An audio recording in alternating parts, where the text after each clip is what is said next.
Sa pagitan ng mabahong estero at ng daang bakal kung saan humahagibis ang tren tuwing 6:00 ng umaga, naroon ang maliit na barong-barong ni Laika at ng kanyang 7 taong gulang na kapatid na si Pilay.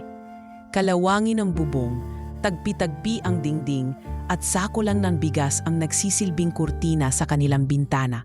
Ngunit sa kabila ng kahirapan ng paligid, palaging may musika ang tawa ni Laika tuwing umaga habang naglalaba sa ilog. Parang sinasadya niyang piliting maging masaya para sa kanyang kapatid. "Pilay, gising na, baka mahuli ka sa feeding program ni Ate Nora." Sigaw niya habang pinipiga ang hinuling labahin. Halatang hinog na sa pagod ang kanyang mga palad. Nangingitim at basag-basag na ang kuko, ngunit walang reklamo ang lumalabas sa bibig niya. Sumilip mula sa banig ang maliit na batang lalaki. May bahagyang pilay sa kaliwang paa, ngunit mapagmasid at matalino ang mga mata. "Ate, may ulam po ba tayo mamaya?" Tanong nito habang kinukusot ang mata. Napangiti si Laika at tinakpan ng tela ang plastic na Tupperware. "Meron, syempre. Inipon ko yung tira sa karinderya kagabi. Kaldereta daw sabi ni Aling Marites, pero amoy menudo para sa akin. Basta makakain tayo." Hindi na bago kay Laika ang mag-ipon ng tira, maglaba para sa ibang tao at magtiis ng walang sahod paminsan-minsan. Isa lang siya sa daan-daang kabataang babae sa iskinita na nagsimulang magbanat ng buto bago pa man tumuntong ng high school. Ngunit kakaiba siya. May dignidad ang kanyang pagod at may pangarap siyang mahigpit na hinahawakan. Ang mapag-aral si Pilay kahit anong mangyari. Tuwing hapon, naglalakad siya mula ilog pabalik sa palengke, dala ang basket ng labahin na ibabalik sa mga amo. Isa sa kanila ay si Aling Sita, isang matandang biyuda na dating propesor. "Laika, aba, bis mong matapos. Heto dagdag bayad o. Alam kong kulang ang binigay ko kahapon." Wika ng matanda. "Ay naku, wag na po. Sapat na po yun. Nakikigamit pa nga po ako ng tubig sa inyo minsan." Magalang na sagot ni Laika. "Bata ka, kung lahat ng kasing edad mo ay kasing bait mo, edi sana walang gutom sa mundo sabay abot ng saging na saba." Ngunit hindi palaging ganito ang mga araw niya. Sa tuwing naglalakad siya pa uwi, napapansin niyang may lalaking nakaupo sa lilim ng malaking puno malapit sa riles, matanda, payat at tila may kung anong lungkot sa mga mata. Hindi niya ito pinapansin noong una. Akala niya ay isa lang itong palaboy. Ngunit isang araw, habang nagpapahinga siya sa gilid ng ilog, nilapitan siya ng matanda at inabot ang isang lumang cellphone. "Ito, para sa'yo. Huwag mong itanyong kung bakit. Kapag oras ng panganib, indutin mo lang ang tanging numero na nakasave dyan. Isang pindot lang," mahinang wika ng lalaki. "Ano to, lolo? Ba't po ako bibigyan ng ganito?" Pagtataka ni Laika habang binabaliktad ang cellphone. Mukhang luma na ito at may crack pa sa screen. "Huwag mo nang alamin, basta itago mo. Ligtas ka, basta't alam mong may tumatawag para sa'yo." Sabay lakad palayo ng lalaki na tila alam ang lahat ng sekreto ng mundo. Hindi niya naisip pang bigyang pansin iyon. Inilagay niya lang ang cellphone sa ilalim ng banig, katabi ng ilang sulat na hindi niya maipadalang aplikasyon para sa trabaho. Sa isip ni Lika, mas madali pang maniwala na siraulo lang ang matanda kaysa paniwalaan na may tutulong sa kanya. Isang gabi, habang binubugaw niya ang mga langaw sa kanilang taning piraso ng pritong galunggong, narinig niya ang iyak ng batang babae mula sa kabilang bahay. "Ate, naririnig mo yon?" tanong ni Pilay habang ngumunguya ng kanin na may asin. "Oo, wag mo na lang pansinin. Baka may sinat lang yung bata," sabi niya kahit kinukutuban na siya. Sa mga sumunod na araw, hindi tumigil ang iyak. At isang gabi, habang naglalakad siya pauwi, napansin niya ang anino ng 3 lalaking pumapaligid sa likod bahay ng iyaking bata. May hawak ang isa ng sinturon, habang pinipigil ng dalawa ang isang batang babae na pilit na umiwas. "Hoy!" sigaw niya mula sa kalsada. Nagulat ang 3 at mabilis na naglakad talayo. sabay tango sa kanya. "Wala to ate, disiplina lang sa anak namin," sabi ng isa, na agad niyang nakilalang isa sa mga pulis na parating nakatambay sa barangay hall. Kinabukasan, dumating ang parehong grupo sa barong-barong nila. "Kamusta ka, Laika?" bati ng isa habang ngumiti at humawak sa maliit na radyong nakatabit sa uniforme. "Maayos po, sir," kabado niyang sagot. "Alam mo, naghahanap ng tagalinis sa barangay hall?" "Sayang din. May extra pa pag close ka sa opisina." Anas nito habang nilalaro ang baston sa kamay. Hindi siya sumagot. Ngunit sa loob-loob niya, may malamig ng pakiramdam na gumapang mula batok hanggang gulugod. At kahit anong pangarap ang meron siya, alam niyang may mga tao sa paligid na walang ibang layunin kundi sirain ito. Habang pinupunasan niya ang sahig ng barong-barong kinagabihan, humawak siya sa ilalim ng banig. Nandoon pa rin ang lumang cellphone. Walang tunog, walang mensahe, walang tawag. Pero sa pagkakataong diyon, sa unang beses, napaisip siya, sino kaya talaga ang tatawag kapag naipit ako sa dulo? Mula nang masaksihan ni Laika ang aninong gumalaw sa likod ng bahay ng kanilang kapitbahay at ang sinasabing disiplina ng mga lalaking tila pulis, hindi na siya mapalagay, lalo na tuwing sumasapit ang gabi. Sa oras na magsimula ng lumamig ang simoy ng hangin at tumahimik ang paligid, tila may nagbabadya na namang panibagong gabing puno ng iyak, pasigaw at mga kaluskos sa dilim. "Pilay, tulog ka na! Huwag ka nang lalabas kahit may marinig kang kakaiba," paalala niya habang tinatakpan ng kumot ang bata. Umiling lang si Pilay, nanginginig at kunway hindi nakakarinig ng anuman. At gaya ng inaasahan, ilang oras matapos lumubog ang araw, narinig na naman niya ang mahinang pag-iyak. Hindi lang ito basta iyak ng batang nagkalagnat o nagtampo. Ito ay iyak na punong-puno ng takot, paghihirap, at parang may hinahanap na tulong na hindi matugunan ng kahit sinong kapitbahay. Minsang sinilip niya ang bukas na siwang sa pader at sa dilim ay aninag niya ang bahagyang liwanag ng flashlight. Mula sa direksyon ng likod ng bahay ng kapitbahay, nakita niya ang figura ng isang batang babae na nakaluhod sa lupa, nakatali ang kamay at tila may pasa sa binti. Nasa tabi nito ang isang lalaki, malaki ang katawan, nakasando lang, at may dalang sinturon na may hawak-hawak na tila mainit na alak sa maliit na bote. Hindi niya kilala ang bata, ngunit ramdam niya ang kirot nito. At kahit ang sarili niyang tinig ay tila natuyuan ng lakas, manatili siyang tahimik. Hindi dahil sa wala siyang pakialam, kundi dahil sa takot. Takot na baka pati siya ay maging susunod. Kinabukasan, habang nasa palengke si Lika, narinig niyang may sumisigaw mula sa tapat ng barangay hall. "Bakit hindi niyo tinitingnan yung reklamo sa anak ko? Paulit-ulit ko nang sinasabi sa inyo na may nangyayaring hindi tama sa bahay namin." Sigaw ng isang babae, payat at tila ilang araw nang walang tulog. "Kalma lang, Aling Bebang. Sabi ng hepe, aksidente lang daw. Nadapa raw si Luisa. Hindi na raw kailangang i-report." Sagot ng isang opisyal habang hindi man lang tumitingin sa mata ng ina. Si Laika ay biglang napatigil sa pagbili ng isda. "Luisa, siguro iyon ang batang nakita niya kagabi." Tahimik siyang tumabi sa mga taong nagkukumpul sa kalsada at pinilit ang sarili na huwag makialam. Ngunit kasabay ng pagpintig ng kanyang dibdib ay ang pagbabalik ng alaala noong siya mismo ay ginulpi ng isang dating amo dahil lang sa nabasag niyang baso. Sa mga pagkakataong ganoon, walang boses ang mahirap, walang panig, walang karapatan. Kinagabihan, habang nakaupo sa gilid ng kanilang barong-barong, muling bumalik ang matandang misteryosong lalaki. Hindi siya dumiretso kay Laika, ngunit tumigil sa hindi kalayuan, tila nagmamasid lamang. Nasa ilalim ito ng anino ng poste, at kahit anong ilaw ng buwan, tila lumulubog ang kanyang anyo sa kadiliman. "Alam ko ang nakita mo." Bulong nito nang tuluyan ng lumapit. Napalingon si Laika, gulat ngunit hindi natakot.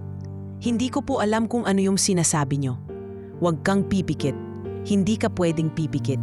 Lalo na kapag may batang humihingi ng tulong." Malalim na sagot ng matanda.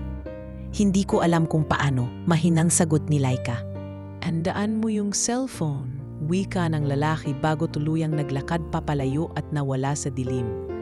Bumalik si Laika sa loob ng bahay habang kinakabahan at tuliro ang isipan.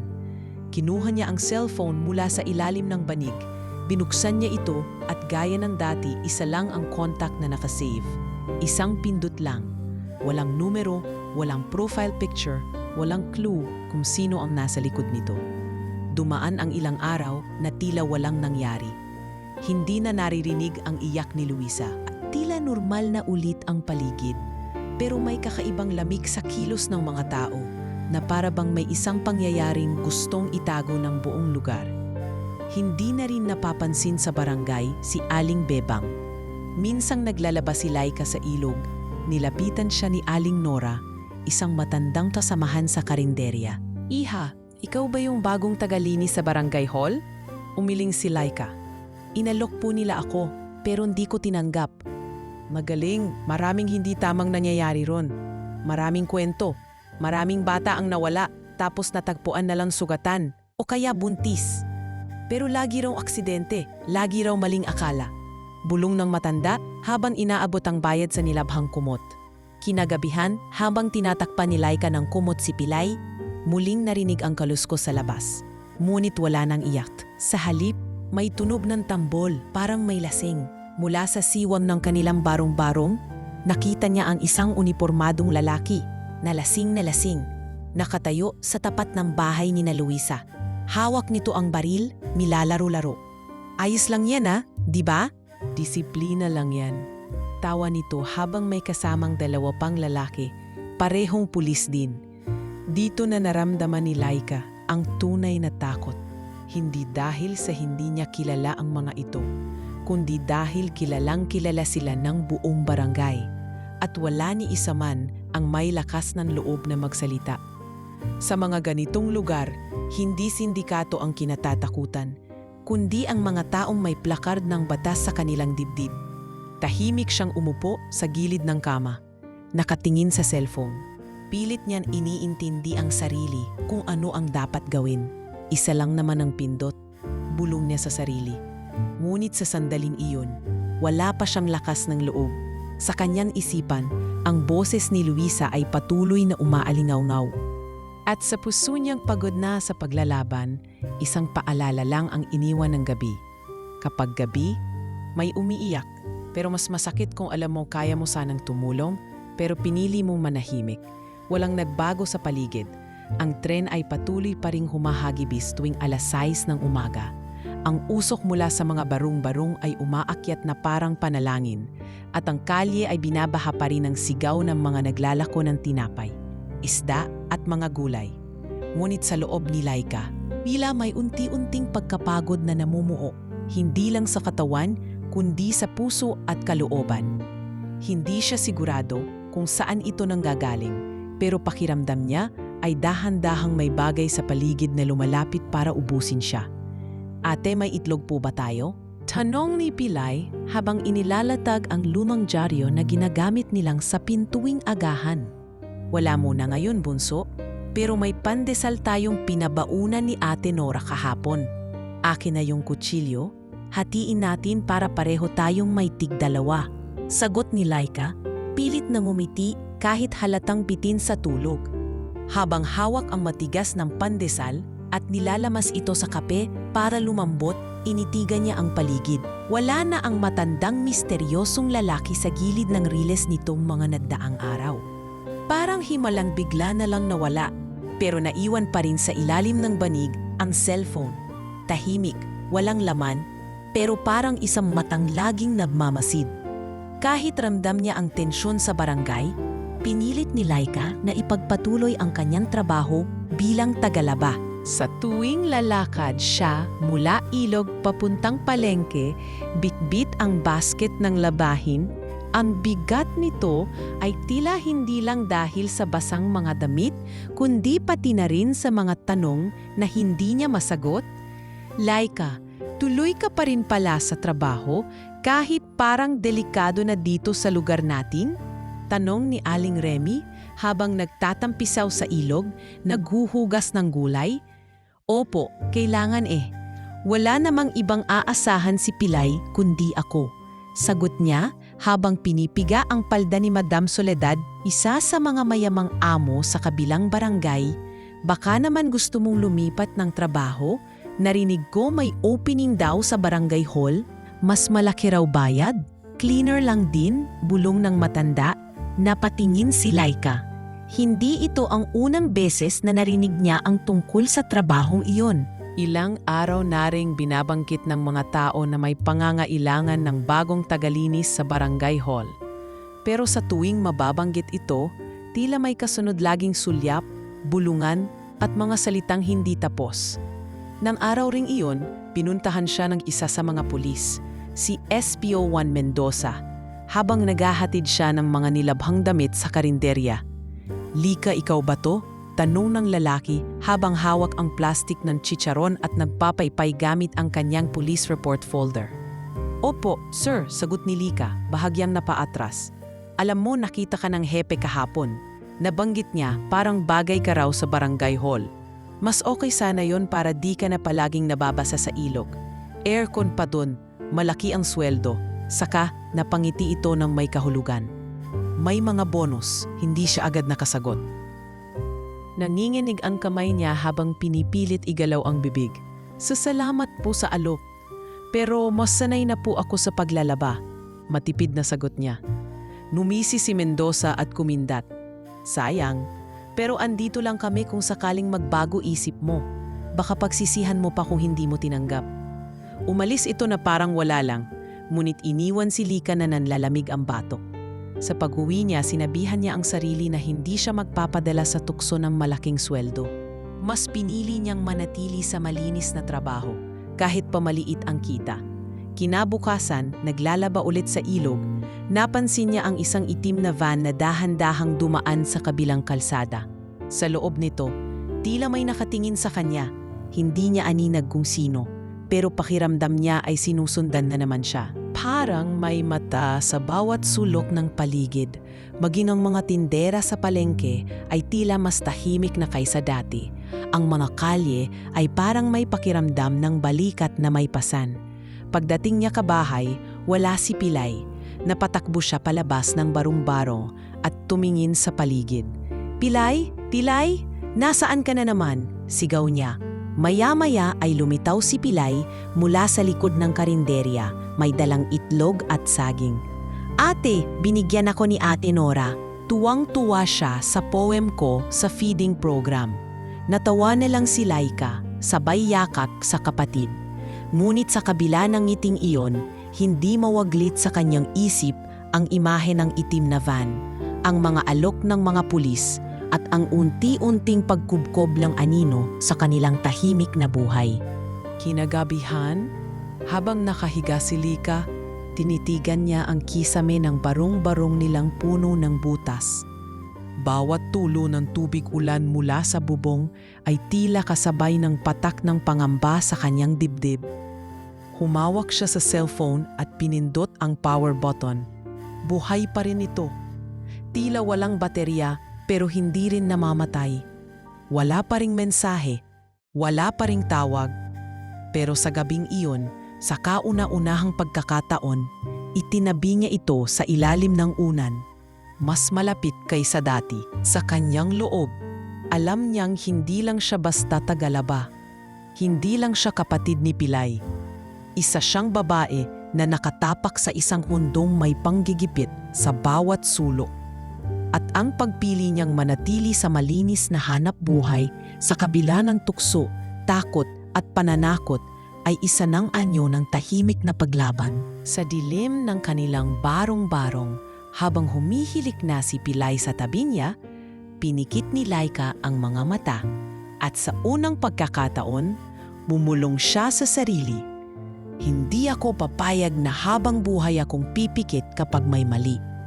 Mainit ang araw, ngunit tila mas mainit ang mga matang sunod-sunod na nakatingin kay Laika habang naglalakad siya sa palengke. Hindi na bago sa kanya ang mga sulyap.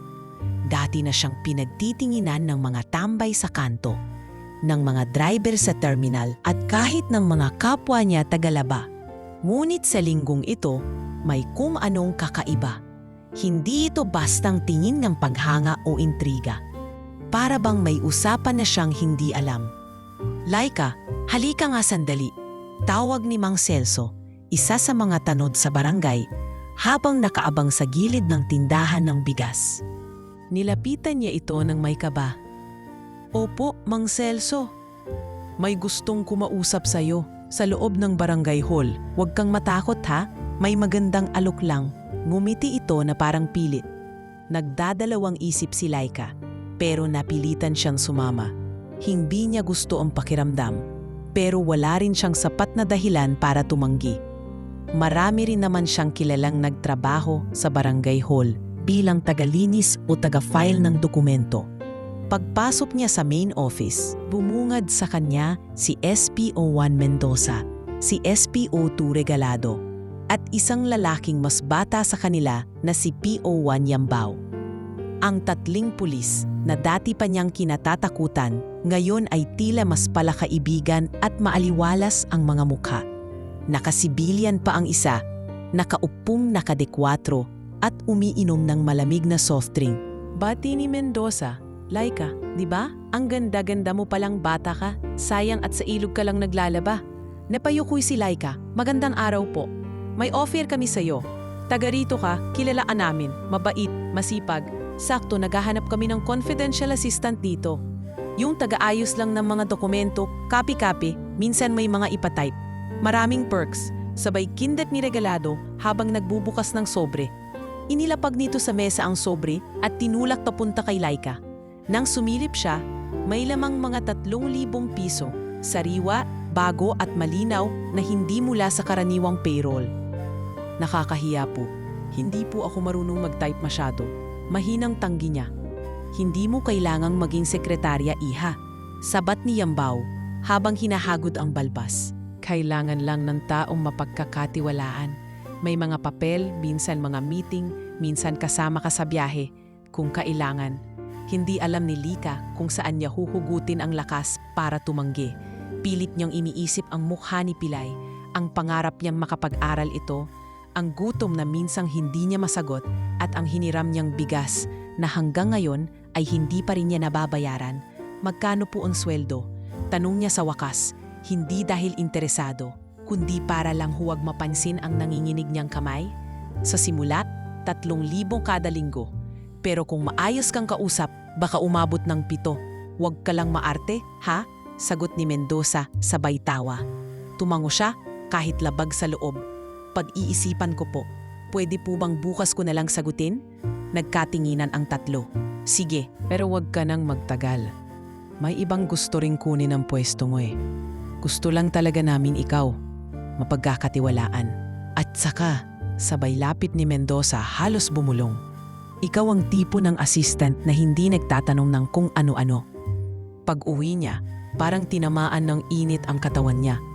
Hindi siya nilagnat, pero parang binuhusan ng kumukulong tubig ang likod niya sa bawat hakbang pabalik sa barong-barong. Inilapag niya ang sobre sa lumang mesa at tinitigan iyon na parang may lason. Sa gabing iyon halos hindi siya makatulog. Hindi niya alam kung sasabihin ba niya ito kay Ate Nora o kahit man lang kay Aling Sita. Pero wala siyang lakas. Gusto niyang magtanong, pero parang bawat tanong ay may kaakibat na kapalit. Sa kalagitnaan ng gabi, bumangon siya, kinuha ang sobre, binilang ang pera, eksaktong 3,000. Wala man lang kalmot o tupi. Bago lahat. Masyado itong malinis para sa isang trabahong marumi. Kinabukasan, habang naglalabas sa gilid ng ilog, lumapit si Aling Nora, may dalang supot ng tinapay. Lika, parang namumutla ka yata? Tanong nito. Wala po, medyo puyat lang. May inaalok po kasi na trabaho, pero parang di ko po kaya. Sa barangay hall ba? Yung kay Mendoza? Tanong ni Aling Nora. Sabay biglang tumahimik. Opo, paano niyo po nalaman? Tanong niya, biglang kinakabahan. Matagal na yung estilo ng mga yan. Akala mo simpleng trabaho, pero unti-unti kang ibababa sa putik. Pag pumasok ka na, mahirap nang makaalis. May kakilala akong dati, cleaner lang din daw. Pero ngayon, hindi na makausap. Parang robot. Takot sa sarili niyang anino. Hindi na nagsalita si Laika, bumigat ang dibdib niya. Habang tumutulo ang pawis sa kanyang sentido, sabay ng pagbagsak ng tubig mula sa hinuhugasang labahan, unti-unting lumalim ang kanyang paghinga. Hindi lang siya basta inalok ng trabaho, inalok siya ng bitag. Nang gabing iyon, kinuha niya ang cellphone mula sa ilalim ng unan. Binuksan niya ito. Isa lang pa rin ang kontak. Isang pindot lang, hindi pa niya pinindot, pero ngayong malinaw na sa kanya ang klase ng mundong pilit siyang hinahatak. Alam na niya, hindi ito basta pagsubok. Isa itong paalala na sa mundong puno ng pang-aabuso ang pagiging tahimik ay hindi laging ligtas. Minsan, ang hindi pagsagot ay isang kasalanan. At ang pagtanggap ay tuluyang pagkakabaon sa dilim.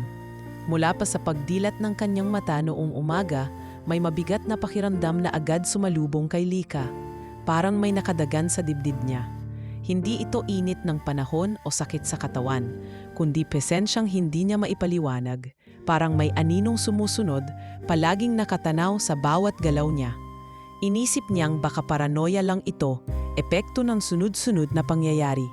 Ang mga alok, ang mga titig, ang pera sa sobre na ngayon ay sunog na. Sinunog niya kagabi sa gilid ng ilog, matapos magpasya na hindi na siya papayag na ipagbili ang dangal niya. Kahit kapalit pa ng ginhawa. Kaya't noong hapon ding iyon, pinilit niyang bumalik sa normal na araw. Naghatid siya ng labada kay Aling Remy, nagpalengke at dumaan pa sa barangay library kung saan sinasanay niyang magbasa si Pilay.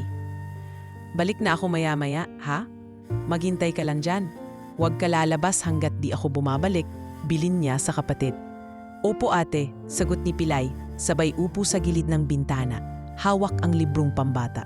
Pagsapit ng dilim, dumiretso si Lika sa gilid ng palengke upang sunduin ang isang bayad sa labada. Ngunit habang naglalakad sa madilim na eskinita pauwi, napansin niyang wala na ang karaniwang ingay sa paligid.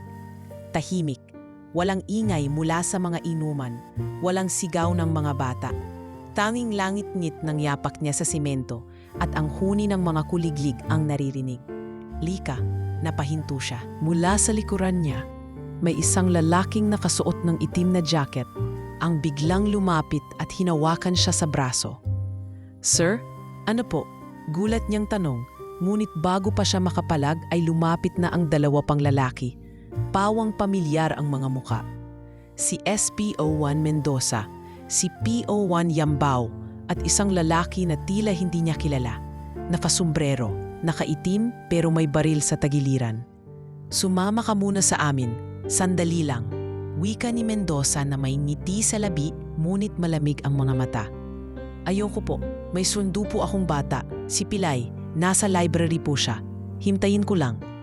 Ngunit wala na siyang natapos. Napasigaw siya nang sapilitan siyang hatakin at isakay sa isang van na wala ring plaka. Isang puting van, lumang modelo, may kadena sa loob at lumang curtain sa bintana. Sa loob, amoy pawis, sigarilyo at lumang dugo. "Pakawalan niyo ako! Anong ginagawa niyo?" Sigaw ni Laika habang nagpupumiglas. Ngunit mabilis siyang tinakpan ng panyo sa bibig at idinikit sa gilid ng kanyang mukha ang malamig na bakal ng baril. "Sumigaw ka pa at baka hindi ka na makabalik sa kapatid mo," bulong ng isa.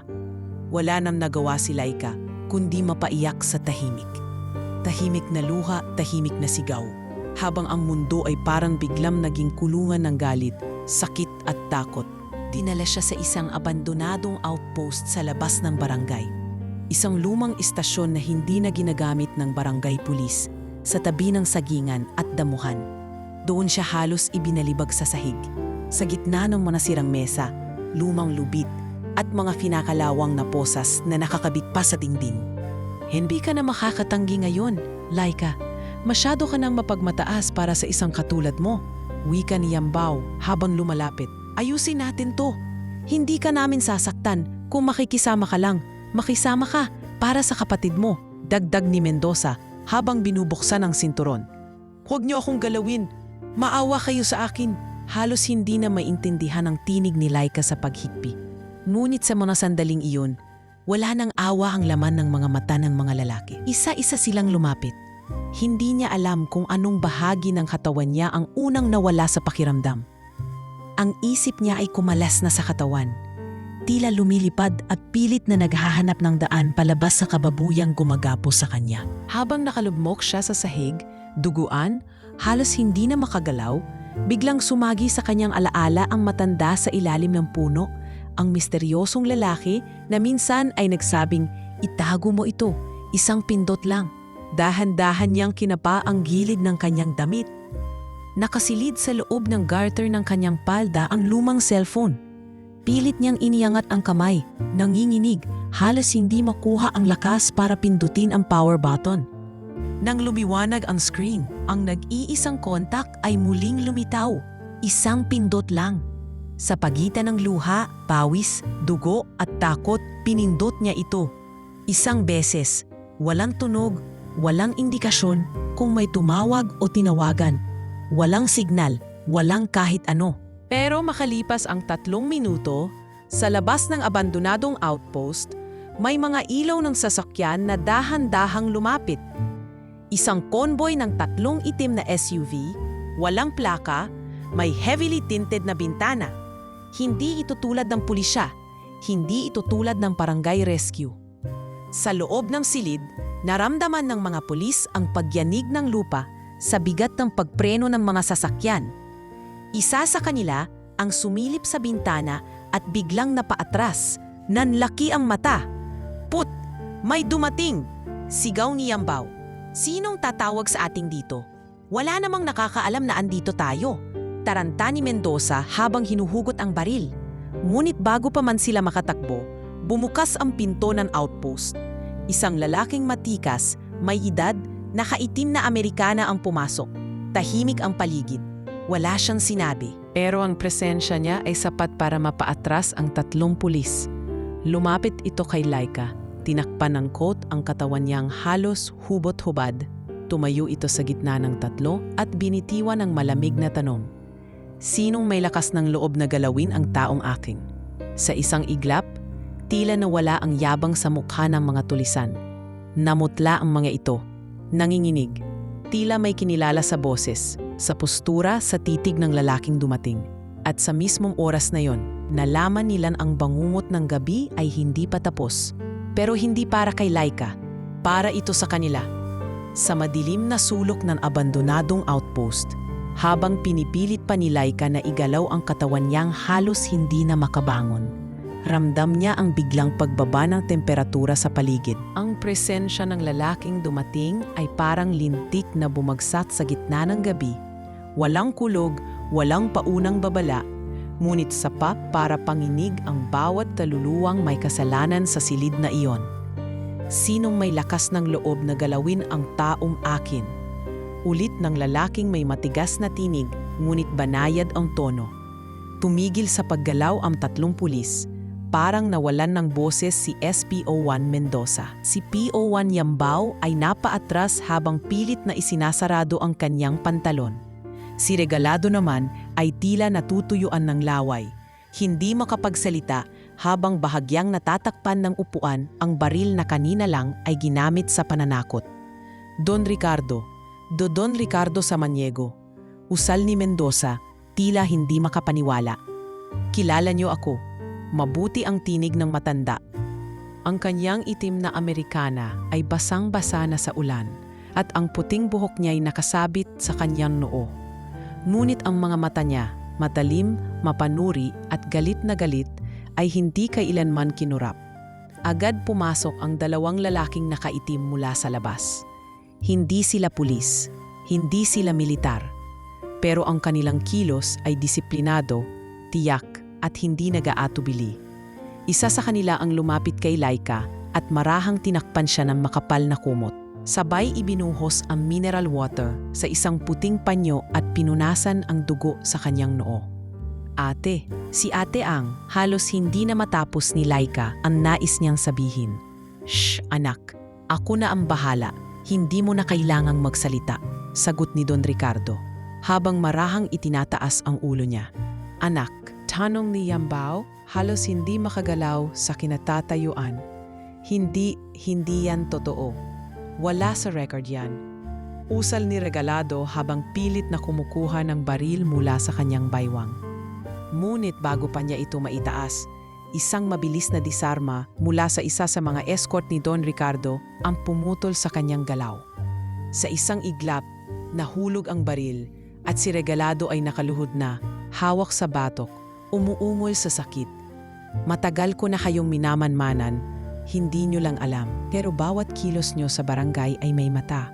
Matatag na sabi ni Don Ricardo habang nakatitig sa kanila. Don Ricardo, hindi namin alam na anak niyo siya. Kung alam lang sana namin, sana hindi namin. Putul-putul na depensa ni Mendoza habang unti-unting lumalapit sa pinto. Ngunit humarang ang pangalawang escort at tinutukan siya ng malamig na tingin. Walang sana. Ang ginawa niyo ay hindi lang kasalanan. Krimen ang tawag doon. At hindi niyo matatakasan ang kabayaran niyan. Wika ng escort habang inilalabas ang isang body camera na nakasabit sa loob ng kanyang coat. Mula sa loob ng SUV ay lumabas ang isang babaeng nakasuit, may hawak na clipboard at dokumento. Isa siyang abogada, tahimik ngunit determinadong nagsalita. May dokumento kaming nagpapatunay na ang babaeng biktima, si Laika Samaniego, ay anak sa labas ni Don Ricardo mula sa isang dating kasambahay na matagal nang yumao. Hindi niyo ito alam dahil itinago ito ng pamilya, ngunit may mga DNA record at legal papers na nakafile na ngayon sa korte. At simula ngayong gabi, may pasok na kaso laban sa inyong tatlo. Rape with use of authority, conspiracy, at child endangerment. Nanlambot si Yambao. Si Mendoza ay tila hindi makapaniwala. Ang bangungot ay nagbaliktad ng direksyon. Ang biktima na dapat ay tatahimik at magpaparaya na lang. Ngayon ay isang taong may proteksyon, pangalan at boses. Sa labas ng outpost, may sunod-sunod na sumilip na mga headlights.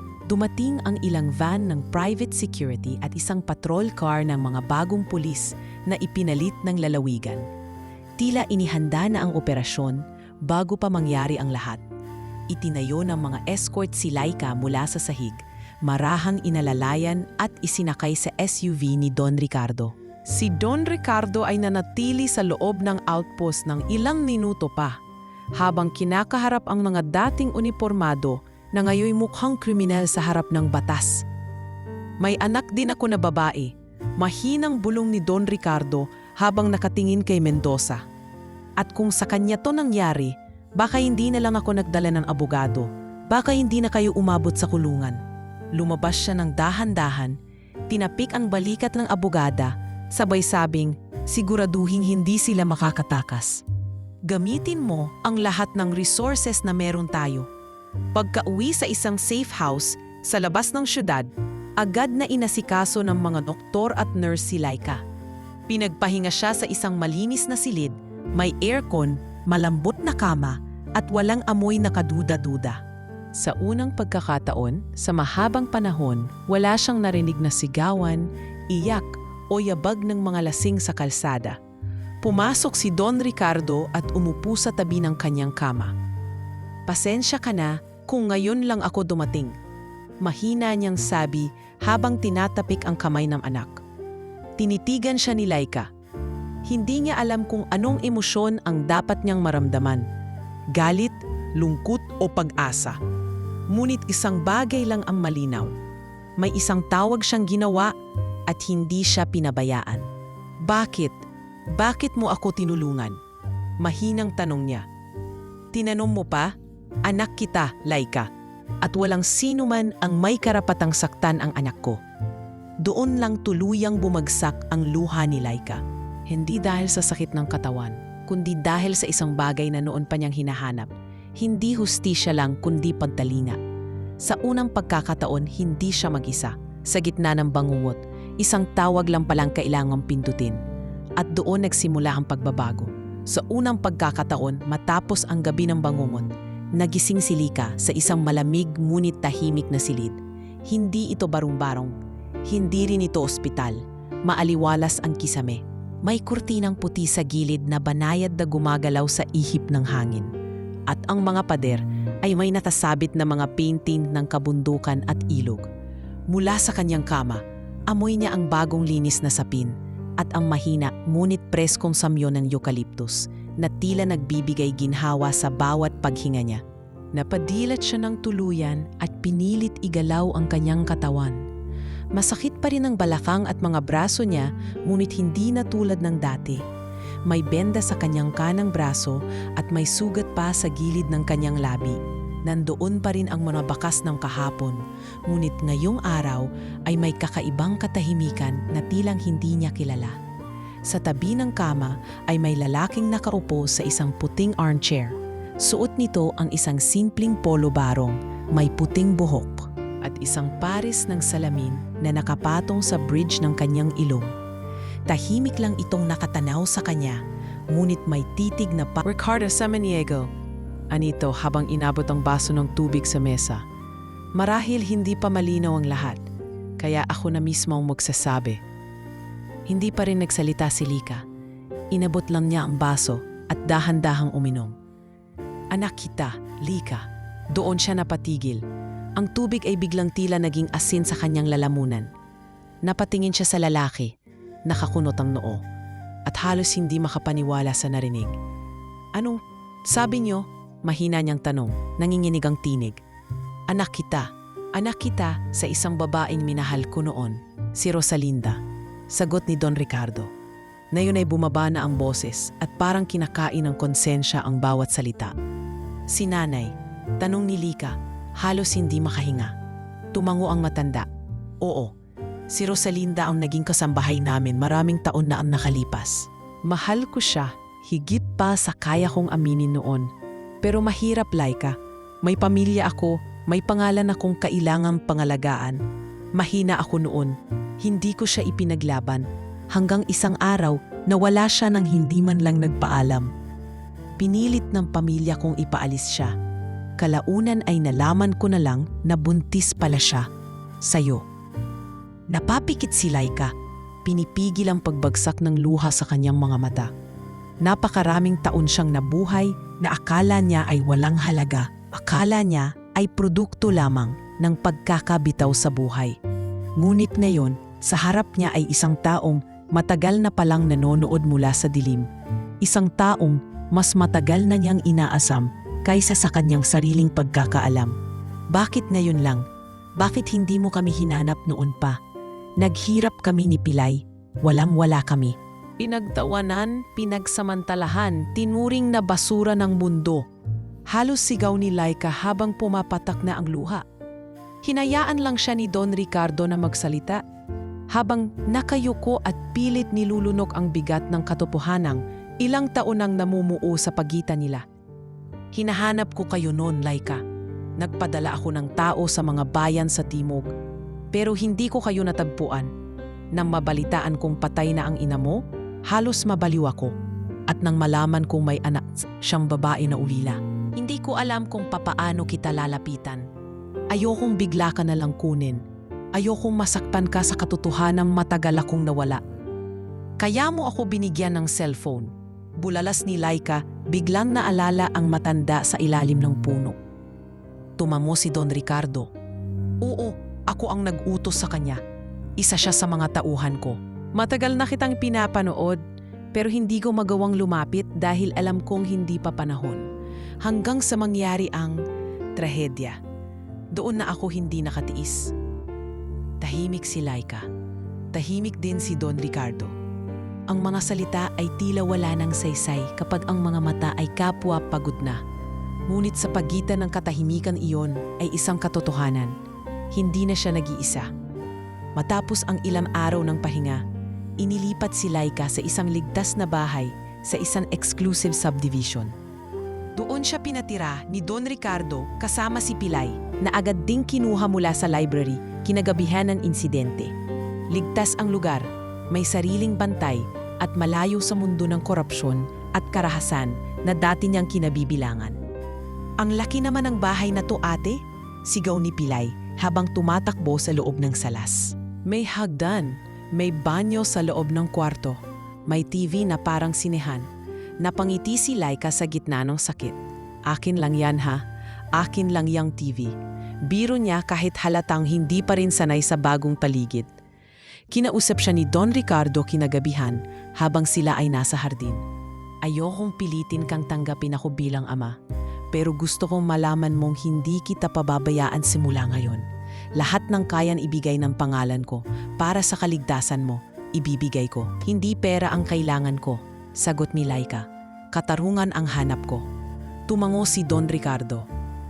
Yan din ang dahilan kung bakit kita tinulungan at sisiguraduhin kong makukuha mo yan. Sa puso ni Laika, marami pa ring sugat. Hindi iyon agad maghihilom sa isang gabi lang. Ngunit ang presensya ng isang ama, hindi lang sa pangalan kundi sa gawa, ay nagsisilbing panimulang gamot. Hindi pa siya handa tumanggap ng buo, ngunit handa na siyang magsimula. Sapagkat mula sa impyerno ng nakaraan, unti-unti na siyang binubuo ng isang bagong kinabukasan. At sa gitna ng dilim, may kamay nang lumalaban para sa kanya. Makalipas ang 2 linggo mula nang ilipat siya sa bagong tirahan, unti-unting nagsimulang huminga ng mas maluwag si Laika. Bagamat nananatili pa rin ang mga pilat sa katawan, sa alaala at sa puso, may mga umagang hindi na siya ginugulat ng mga hiyaw mula sa iskinita. Mga gabing hindi na siya kailangang matulog habang hawak ang kutsiyong itinatago niya sa ilalim ng banig. Ngayon, sa bawat paggising niya ay may tanong pa rin, ngunit may kasama na ring pag-asa. Pilay, huwag kang lalakbo sa hagdan ha? Mabagal lang at hawak ang railing. Paalala ni Laika habang nag-aayos ng almusal. Opo ate, pero ate may tanong ako.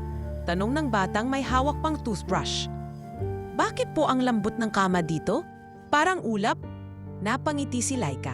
Kasi may punda, tapos may foam, hindi na trapal at karton katulad dati. Mabait ba si Tito Ricardo? Dagdag na tanong ni Pilay. Hindi agad sumagot si Laika. Tinitigan niya ang bintanang bukas kung saan pumapasok ang malamig na hangin galing sa hardin. Hindi ko pa alam, Pilay, pero ginagawa niya ang mga bagay na matagal nang hindi natin natatanggap. At hanggang ngayon, sinusubukan kong maintindihan kung totoo ba lahat ng to. Habang si Pilay ay abala sa pagkain ng pandesal, tinawagan si Laika ng isang kasambahay. Ma'am Laika, nandito na po si Ma'am Andrea. Siya po ang mag-introduce sa inyo sa school program. Sabi ng babae habang hawak ang clipboard. Bumaba si Laika mula sa silid, suot ang simpleng puting blouse at dark blue na palda. Regalo ng sekretarya ni Don Ricardo. Bagamat hindi pa siya sanay sa ayos na maayos at pabango, natututo na siyang kumilos sa bagong mundo na pinasok niya. Sa garden room ng bahay, naghihintay ang isang babaeng nakauniforme ng isang prestigyosong adult education center. Nakangiti ito, may dalang tablet at ilang forms. Hello, Miss Laika. Ako si Andrea from Nueva Alab Learning Institute. Kami ang partner ng Samaniego Foundation para sa mga kababaihan nais bumalik sa pag-aaral. Ikinagagalak ko pong makilala ka. Bati nito habang nakipagkamay. Nagulat si Laika. Ako po ba ang kukunin niyong estudyante? Hindi po kasi ako tapos ng high school. Ni hindi po ako naka third year. Tamang-tama po, ang programang ito ay para sa mga kagaya niyo. Matatalino, masipag at nangangarap.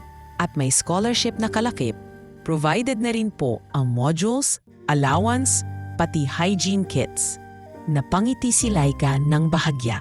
Hindi pa man niya tuluyang tinatanggap ang bagong pagkataong ipinakikilala sa kanya, pero tila dahan-dahan nang sumasama ang kapalaran sa kanyang hakbang. Pagkatapos ng orientation, sinamahan siya ni Don Ricardo sa isang pribadong ospital upang ipa-check up. Si Pilay ay sumama rin, dala ang kanyang drawing book habang naghihintay sa lounge. Normal lahat ng resulta. Malaki ang improvement ng katawan mo sa kabila ng trauma, sabi ng doktor habang tinitingnan ang medical report ni Laika. Salamat po, Doc, sagot ni Laika habang nakayuko. Ang mas mahalaga, dagdag ng doktor, ay ang pag-aalaga mo sa sarili mo. Psychological healing takes time. May sessions na kaming nakaschedule sa inyo twice a week. Tumango si Laika. Hindi pa siya handang balikan sa isip ang buong detalye ng nangyari. Pero alam niyang kailangan niyang dumaan sa proseso. Pag-uwi nila, may sorpresa si Don Ricardo sa kanilang mag-ate. Pagbukas ng gate, naroon ang isang maliit na kariton na puno ng mga bagong aklat pang elementarya, laruan at mga art materials. "Ano po ito?" tanong ni Laika. "Para kay Pilay," sagot ni Don Ricardo. "Nakausap ko ang isa sa mga child therapists. Ang pagguhit daw ay malaking tulong sa trauma. Kaya heto, gamitin niyo po para matulungan siyang maging bata muli." "Salamat po," mahina pero taos-pusong tugon ni Lika. Napatingin siya kay Pilay, na ngayon ay tuwang-tuwa habang inaayos ang bagong mga krayola. Ngunit sa kabila ng mga biyayang unti-unting dumarating, hindi pa rin maalis sa puso ni Lika ang kabang bumabalik tuwing gabi. Sa bawat pag-idlip niya, tila may mga alaala ng pang-aabuso, iyak, at takot na pilit kumakatok sa kanyang ulirat. At sa tuwing naririnig niya ang salitang ligaya, tila may kasunod na tanong sa kanyang isip. Hanggang kailan kaya ito magtatagal? Isang gabi, habang nasa teras siya at nakapitig sa buwan, nilapitan siya ni Don Ricardo. Bitbit nito ang 2 tasa ng mainit na tsokolate. "Naalala ko ang nanay mo tuwing ganitong oras," bulong ng matanda habang iniabot ang isa sa tasa. "Mahilig din po ba siya sa tahimik na gabi?" tanong ni Lika. Hindi, mahilig siyang manahimik sa loob ng olfactory room. Doon niya sinisindihan ang mga insenso at doon niya tinatago ang galit sa mundo. "Pero nararamdaman ko pa rin iyon. Katulad ko," bulong ni Lika. "Tahimik din ako, pero hindi ibig sabihin ay buo na ako." Tumango si Don Ricardo. "Alam ko, kaya ayokong madaliin ka, pero gusto kong malaman mo, hindi mo kailangang harapin to mag-isa. Narito ako, hindi bilang bilyonaryo, hindi bilang don, kundi bilang taong handang itama ang mga pagkukulang ng nakaraan." Tumulo ang luha ni Lika, pero hindi na ito masyadong mabigat. Iba ang luhang iyon. Luha ng taong unti-unting pinapalitan ng liwanag ang lahat ng dilim. Sa gabing iyon, hindi siya bumalik sa kwarto niya agad. Naupo siya sa isang duyan sa ilalim ng puno ng mangga. Hawak ang lumang cellphone na minsang naging sandigan niya sa pinakadelikadong oras ng kanyang buhay. Hindi niya na ito kailangan pindutin pa. Dahil sa wakas, dumating na ang panahong hindi na niya kailangang humingi ng tulong. Dahil sa wakas, naroroon na ang mga taong kusang lumalaban para sa kanya. At sa wakas, nagsisimula na rin siyang lumaban para sa sarili niya. Hindi madaling mamuhay sa gitna ng marangyang paligid habang dala mo ang bigat ng mga sugat na hindi nakikita. Sa bagong bahay ni Laika, bawat kwarto ay presko, bawat pader ay pintado ng kaayusan, at bawat sahig ay nilinis ng mga taong bayad para gawin iyon. Ngunit sa puso niya, hindi ganoon kadaling burahin ang alaala. Araw-araw ay isang laban, hindi laban sa kahirapan gaya ng dati, kundi laban sa sariling katahimikan, laban sa galit na pilit niyang tinatanggap, ngunit ayaw niyang lunukin.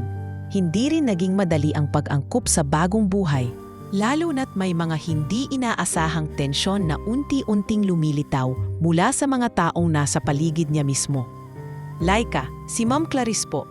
Papasok raw sa loob para tingnan ang mga kurtina," sabing mahinahon ng kasambahay habang sumusulyap sa pintuan. Tumango si Laika. "Sige po, pakipasok na lang siya." Pumasok ang isang eleganteng babae, may edad, naka-black slacks at cream na blouse, at may hikaw na mamahalin. Si Clarice Samaniego, ang legal na asawa ni Don Ricardo, at ang babaeng ikinagulat ni Laika noong una siyang ipakilala sa iilang piling bisita ng pamilya bilang pamangkin. "Hija, malumanay ang tono ngunit may lambong ng yelo. Nakita kita sa fundraising event ng foundation. Ang daming nagsasabing kamukha mo raw si Ricardo noong kabataan." Nakakatuwa. Nagpakipot ng ngiti si Laika, hindi makatingin ng diretsyo. "Opo," sabi to ng iba. "Ngayon, gusto ko lang sabihin, napakaganda ng ginagawa ng foundation. At sayang at hindi mo naabutan ang panahong simple pa lang si Ricardo. Baka mas mabilis mo siyang minahal." Sabay tapik sa balikat ni Laika at mabilis na lumabas ng bahay, naiwan ng matamis ngunit may lasong salita. Pagkaalis ni Clarice, hindi maiwasan ni Laika ang mabigat na pakiramdam. Alam niyang lihim siya sa mata ng publiko. Anak siya sa labas. Buman ng isang relasyong pilit ikinubli. At kahit si Don Ricardo ay tila hindi pa handang ipagkalat sa mundo ang buong katotohanan. Para sa lahat, pamangkin lamang siya. Hindi anak, hindi tagapagmana, hindi karapat-dapat. Kinagabihan, kinausap niya si Don Ricardo habang sabay silang naghahapunan sa veranda. Tatay, una niyang banggit, parang sinasanay pa ang sarili sa pagtawag ng ganon. Napatingin si Don Ricardo at mumiti. Nayon mo lang ako tinawag ng ganyan. Hindi po ba kayo natatakot? Na malaman ng publiko ang totoo tungkol sa akin, na malaman nila na ako, anak sa labas? Tahimik si Don Ricardo sandali, saka siya tumingin sa malayo. Hindi ako natatakot, anak. Natatakot lang akong hindi ka pahanda sa mga batikos na haharapin mo kapag lumabas ang katotohanan. Hindi madali ang mundong ginagalawan ko. Hindi ka tulad ng mga nakilala nila. Hindi ka ipinanganak sa loob ng mansyon. Kaya kahit anong gawin mo, laging may dudura sa'yo. Pero hanggang kailan po ako magtatago sa likod ng salitang pamangkin? Hanggat kaya nating protektahan ang katahimikan mo, sagot ni Don Ricardo, halatang nahihirapan din aminin ang katotohanan. Sa loob-loob ni Lika, unti-unti siyang nabubuo muli bilang tao. Ngunit ang mismong katahimikan inaakala niyang proteksyon, na yon ay nararamdaman niyang isa ring kulungan. Kasabay nito, napansin din niya ang ilang kasambahay na tila laging nakamasid sa kanyang kilos. Si Lucia, ang tagaluto, ay tila palaging tahimik at hindi makatingin sa kanya ng diretsyo. Si Manong Rudy, ang driver ni Don Ricardo, ay tila may gustong sabihin, ngunit lagi na lang natitigil sa pag-angat ng tingin. Isang araw, habang naglilinis si Laika sa garden, inapik siya ni Lucia. "Ma'am Laika, patawad po, pero may gusto lang akong sabihin." "Bakit po?" tanong niya. "May tumawag po dito sa bahay kagabi habang wala kayo. Ako po ang nakasagot. May hinahanap daw na dalagang pinagkakaitan ng hustisya." Hindi po niya binanggit pangalan ninyo, pero tinanong niya kung dito po ba nakatira yung babae sa tabing riles. Nanigas si Laika. "Anong sabi niyo?" "Wala po, sinabi kong wala pong ganung tao." Pero halata sa boses niya, parang alam niya na ako ang kasambahay dito. "Ano pong itsura ng number?" tanong niya habang nanginginig. "Private po, walang lumabas sa screen." Pagkatapos ng usapan, agad siyang pumasok sa kanyang kwarto. Doon ay binuksan niyang muli ang lumang cellphone na pinanatili niyang sira-sira at walang SIM. Ngunit hindi niya pa rin magawang itapon. Sa sandaling iyon, tumunog ito. Isang notification na ngayon lamang lumabas. "Hindi pa tapos ang utang mo sa amin." Dahil dito, agad siyang nagtungo sa therapy session kinabukasan. Ano pong ibig sabihin kapag may mga taong tahimik pero alam mo may tinatago? Tanong niya sa kanyang therapist. "Laika, ang trauma ay hindi lang mula sa pisikal na sugat. Minsan, ang pag-iwas sa katotohanan ay siyang lalong nagpapabigat ng nararamdaman mo. Hindi mo kailangan sagutin agad ang lahat. Pero kailangan mong tanggapin na hindi lahat ng katahimikan ay para sa kapayapaan." Paglabas niya ng klinik, habang pauwi sa sasakyan, may dumaan na isang lalaking naka-hoodie na saglit siyang tiningnan at mumiti. Malinis ang ngipin, mababa ang tangkad, ngunit may pamilyar na tindig. Isa sa mga pulis, isa sa mga tauhan ng sindikato. Pagdating niya sa bahay, isinara niya ang lahat ng bintana at inutusan ng kasambahay na huwag munang papasukin ang kahit sinong hindi kilala. At sa gitna ng takot at tensyon na unti-unting bumabalik, may isang bagay siyang pinanghahawakan. Hindi na siya si Laika na tahimik lang. Hindi na siya yung dalagang pinipilit magpakumbaba sa ilalim ng pang-aabuso. Ngayon, may pangalan na siya, may kakampi, at higit sa lahat, may dahilan para ipaglaban ang kanyang sarili. Ang katahimikan ay hindi na sapat. Malapit na. Malapit na ang oras ng paglalahad ng buong katotohanan. At handa na siyang humarap sa lahat ng magtatangkang takpan ito. Mula nang matanggap ni Laika ang babalang mensahe sa lumang cellphone, tuluyang nagbago ang ihip ng hangin sa paligid. Ang dating tahimik na mga gabi sa loob ng mansion ay tila naging puno ng mga huni ng panganib. Kahit pa masinsin ang security ng compound at kahit pa may ilang tauhan si Don Ricardo na lihim na nagbabantay sa kanya, ramdam pa rin ni Laika ang paglapit ng isang aninong galing sa madilim na nakaraan. Isa-isang bumalik sa kanyang alaala, ang mga mukha, ang mga kamay, ang mga mata, at ang hindi natapos na kwento. Isang umaga habang nag-aalmusal sila ni Don Ricardo at Pilay sa hardin, napansin niyang may kakaibang katahimikan sa paligid. Walang naglalakad na hardinero. Wala ring maririnig na yabag ng kasambahay. Si Don Ricardo mismo ay abala sa pagbabasa ng dyaryo, ngunit tila may iniisip. "Tay," maingat na tawag ni Laika. Sagot ni Don Ricardo, hindi inaalis ang mata sa papel. "May napansin po ba kayong kakaiba sa mga tauhan natin nitong mga huling araw?" Napatingin ang matanda sa kanya, saka marahang ibinaba ang dyaryo. "Bakit mo na itanong? Parang may gumagalaw sa labas ng kaayusan. May isang tauhan nyo, yung si Andoy na laging nagsisigarilyo sa gilid ng garahe, hindi ko na nakikita. Si Lucia, hindi na rin lumalabas ng kusina. Parang lahat, may itinatago." Napabuntong hininga si Don Ricardo. "Hindi mo lang pala naiisip. Ako rin, may ilang data kaming minomonitor sa private system ko. May mga nawawalang surveillance footage. At isa sa mga escort ko, hindi na bumalik sa shift niya kagabi. Nawawala po?" Tanong ni Laika, napatigil sa pagkain. "Oo, at may kinakausap raw na tao sa labas. Mukhang may tumutulay mula sa mga dating kaalyado ng mga pulis na bumagsak dahil sa kasong isinampa natin." Malaki ang koneksyon nito sa sindikato na matagal nang binubuwag pero hindi pa rin tuluyang nauubos. "Kasama po sila sa mga nanakit sa akin?" Tanong ni Laika, nanigas ang kamay sa ilalim ng mesa. "Hindi natin alam kung lahat, pero may palatandaan na sila rin ang nagtago ng mga ebidensya noon. Maraming video ang hindi lumabas. May mga pangalan sa barangay record na binura." Paliwanag ni Don Ricardo habang seryoso na ang tono. Hindi na nakapagsalita si Laika. Ang sakit na sinubukan niyang kalimutan ay unti-unting binubuhay ng mga alingasngas na ito.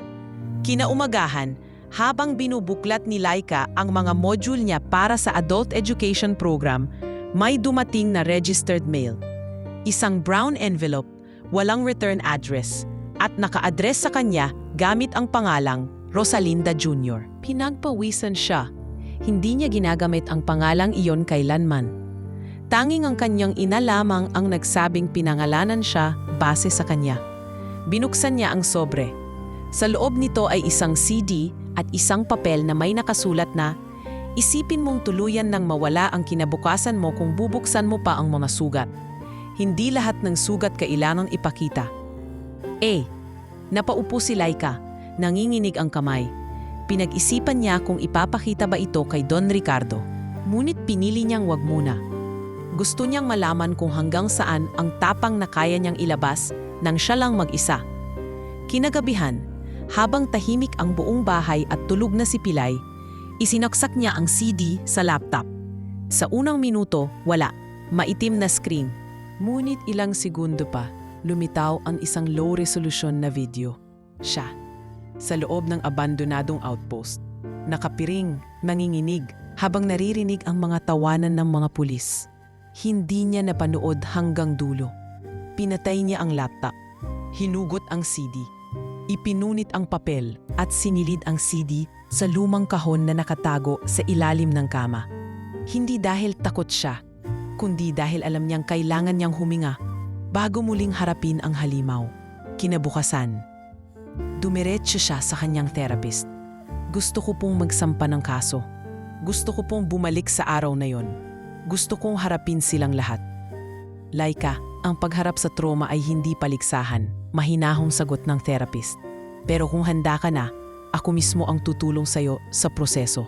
Sa tulong ng foundation ng kanyang ama at ilang kilalang human rights lawyers, nagsimula ang proseso ng pagsasampa ng opisyal na reklamo. Inilabas nila ang mga salaysay, ang CCTV footage, at isinama ang mga ebidensya na nakuha nila mula sa mga dating pulis na tumestigo apalit ng proteksyon. isa sa mga huling naging testigo ay ang isang dating pulis sa ibang distrito na nakakuha ng kopya ng orihinal na footage. Isinama rin niya sa salaysay ang mga pangalan ng ilang opisyal sa barangay at lokal na pamahalaan na sangkot sa pagtatakip. Sa kalagitnaan ng investigasyon, dumating sa bahay nila ang isang lalaking waring may gustong ibulong. "Ma'am Laika?" tanong nito habang bahagyang nakatungo. "Opo," sagot ni Laika, lumapit mula sa pintuan. "Isa ako sa mga dating sumubaybay sa kaso nyo." "Hindi ako nagpakilala noon, pero ako yung tumawag sa'yo noon sa bahay nyo sa Riles. Ang totoo po, hindi lang ako basta concerned. Ako po ang driver ng isa sa mga pulis na sangkot. May nalaman ako at gusto ko pong tumestigo." Napatingin si Laika kay Don Ricardo na ngayon ay nakatayo sa likod niya. Tumango ang matanda. "Kailangan nating pakinggan ang bawat piraso ng katotohanan." Habang sinusulat ng lalaki ang kanyang pahayag sa loob ng opisina ng foundation, unti-unting bumubuo ng kabuuang larawan ang kaso ni Laika. Hindi na lang ito kwento ng isang babaeng mahirap na ginahasa. Ito na ang kwento ng isang sistemang binuo upang supilin ang boses ng mga tulad niya. At ngayon, siya na ang sumisira sa katahimikang iyon. Sa bawat hakbang sa legal na laban, mas lalong umiinit ang sitwasyon. Ngunit sa halip na matakot, si Laika ay naging mas matatag. Hindi na siya umaasa lang sa pangalan ng kanyang ama. Hindi na lang siya biktima. Isa na siyang boses ng lahat ng tinakpan, tinakot at sinabihang manahimik. At hindi siya hihinto hanggat hindi lumalabas ang buong katotohanan. Umuulan ng malakas ng formal na ianunsyo ng foundation ang pagsampa ng kaso laban sa 3 pulis at 4 pang opisyal ng barangay na konektado sa sindikatong responsable sa pananakit at pang-aabuso kay Laika.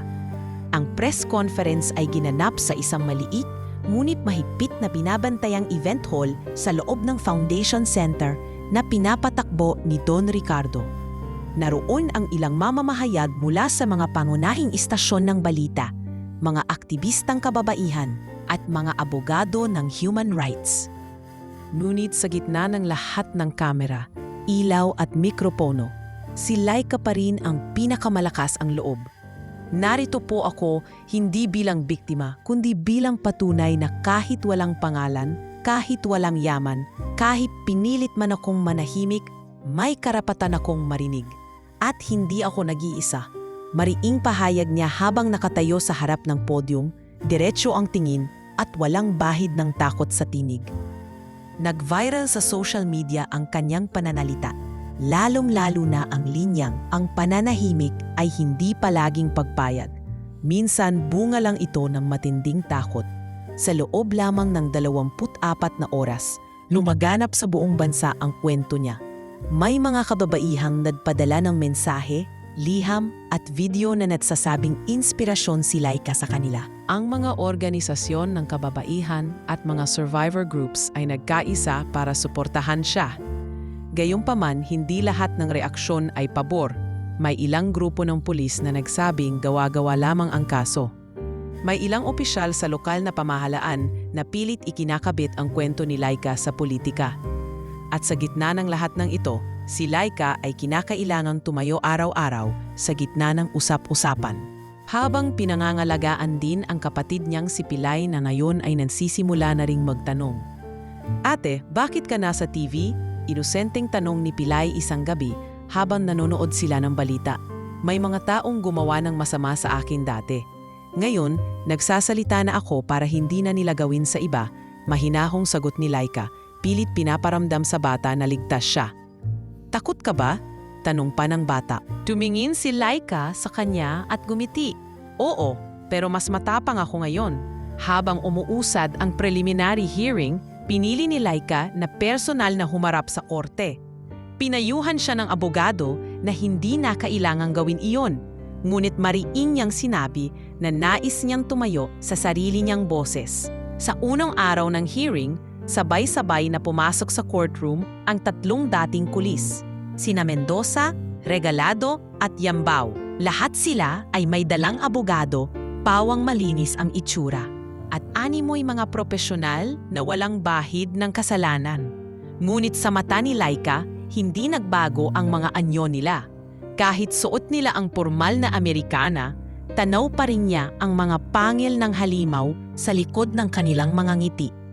Nang tawagin ang pangalan niya para tumestigo, marahang tumayo si Laika. Suot niya ang itim na blusa at asul na palda, malinis ang buhok at walang alahas. Sa bawat hakbang niya papunta sa witness stand, ramdam niya ang paghina ng tuhod niya. Ngunit hindi siya bumitaw. "Pakisabi ang buong pangalan mo," wika ng huwes. "Laika Rosalinda Samaniego." Sagot niya, matatag. Habang sinasagot niya ang mga tanong ng abogado, kung ano ang nangyari sa gabi ng insidente, sino ang gumawa, paano siya dinala sa abandonadong outpost, nanginginig ang kanyang boses. Ngunit hindi bumigay. Nang tanungin siya ng isa sa mga abogado ng depensa kung sigurado ba siya sa pagkakakilanlan ng mga akusado, bigla siyang tumayo mula sa upuan at tinuro isa-isa ang mga pulis. "Hindi ko po sila makakalimutan, kahit kailan." Hindi lang dahil sa ginawa nila, kundi dahil sa tawa nila habang ginagawa iyon. Ang tawa nila, ang amoy ng pawis nila, ang pagkakadikit ng balat nila sa akin, lahat ng iyon, dala-dala ko hanggang ngayon. Hindi ko na sila kailangang maalala dahil hindi ko sila nalimutan. Tahimik ang buong silid. Maging ang huwes ay napatingin kay Lika na tila naantig sa tinig niyang puno ng paninindigan. Paglabas nila ng korte, dinumog si Lika ng media. Ngunit hindi siya nagsalita. Tahimik siyang sumakay sa kotse ng kanyang ama at tumiretso sa simbahan na ilang kilometro ang layo sa lungsod. Habang nakaupo siya sa loob, tanging mga kandila lang ang nagsisilbing liwanag sa harap ng altar. Pumikit siya at tahimik na nanalangin. "Hindi ko po ito ginagawa para sa paghihiganti. Hindi rin po para sumikat. Gusto ko lang po ng kapayapaan. Hindi lang para sa akin kundi para sa lahat ng kagaya ko. Sana po, kahit mahirap, maabot ko yung dulo ng laban na to." Lumapit sa kanya si Don Ricardo matapos ng ilang minuto. Tahimik lang itong naupo sa tabi niya. "Anak, kahit anong mangyari, ako ang kasama mo hanggang dulo. At kung hindi mo na kayang lumaban, ako ang lalaban para sa iyo." Napatingin si Laika sa kanya, hindi na gaya ng dati na may pagdududa. Sa oras na ito, may katiyakan na. Hindi lang siya may boses, mayroon din siyang likod na sumasalo sa kanya kapag siya'y nadudulas. Nang gabing iyon, habang nakaupo siya sa teras ng bahay, tinanaw niya ang langit na walang ulap. Tahimik, malamig, pero hindi na malamig tulad ng dati. Sa dibdib niya, may kabog pa rin. Pero iba na. Hindi na ito kabog ng takot. Ito na ang tunog ng paninindigan. Sa bawat mensaheng natatanggap niya mula sa ibang kababaihang dumaan sa kaparehong sakit, mas lalo siyang ginaganahang lumaban. Hindi na lang ito laban ni Laika. Laban na ito ng bawat babae, bawat batang kinitilang kinabukasan, bawat taong pinatahimik ng takot. At alam niyang hindi pa tapos ang digmaan. Pero hindi na siya ang Laika na takot sa dilim. Siya na ngayon ang apoy na bumabasag sa katahimikan. Mag-iisang linggo na mula nang humarap si Laika sa korte. Ngunit tila kahapon lang sa kanyang alaala ang bigat ng pagbabalik sa salitang hustisya. Hindi basta nawawala ang kirot. Kapag gabi at nag-iisa na siya sa kwarto, bumabalik ang eksena ng pag-upo niya sa witness stand, ang pagtingin sa mga mata ng mga taong sumira sa kanya, at ang tahimik na pagkakaupo ni Don Ricardo sa likod ng courtroom. Tila isang haliging pilit tinatanganan ang anak na ayaw nang bumitaw. Ngunit kahit tila sunod-sunod ang pagbangon ng lakas, napansin pa rin ni Laika na may bagay na hindi pa rin buo sa loob niya. Hindi ito pwedeng takpan ng foundation ng interviews o ng applause. Hindi ito naaabot ng batas. Ang sugat ay hindi lamang sa katawan kundi sa pagkatao. At ang paghilom nito ay mas mabagal, mas tahimik at mas mag-isa. Isang gabi, habang lumalakad siya sa veranda ng bahay, naroon si Don Ricardo, may hawak na lumang album. Tahimik itong nakaupo sa gilid ng mesa. Pinagmamasdan ang mga lumang larawan na tila minsan na rin naging masaya. Gusto mo bang tingnan? Tanong ng matanda habang itinutulat ang album papalapit kay Laika. Umupo siya sa tabi nito at tinignan ang mga pahina. Naroon ang larawan ng mas batang Don Ricardo, kasama ang isang babaeng pamilyar sa kanya, ang kanyang ina. Siya ang unang babaeng minahal ko.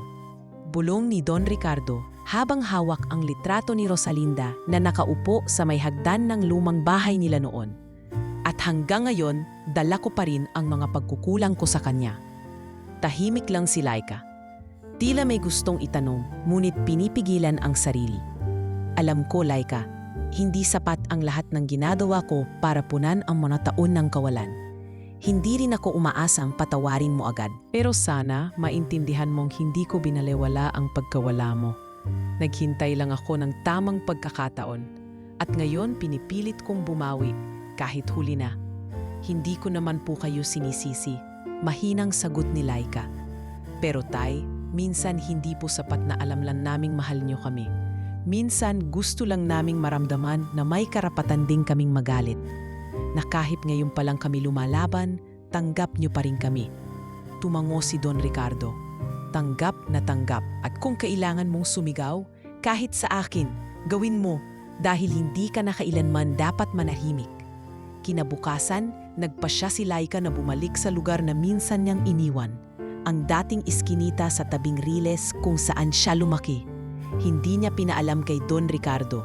Gusto niyang gawin ito mag-isa. Pagsapit niya sa lugar, tila walang nagbago.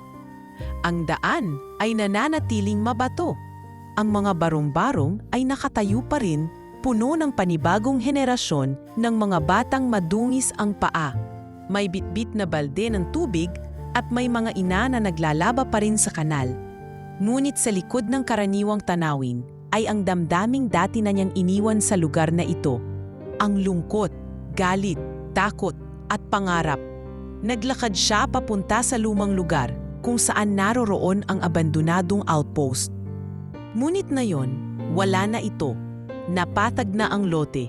May bakod na bakal na tinutubuan na ng damo. Sa gitna ng lote, may nakatayong maliit na krus na gawa sa yero at kahoy. Walang pangalan, walang marker. Para bang ipinapahiwatig lamang na may alaala rong dapat nan ibaon. Lumapit si Laika at lumuhod sa harap ng krus.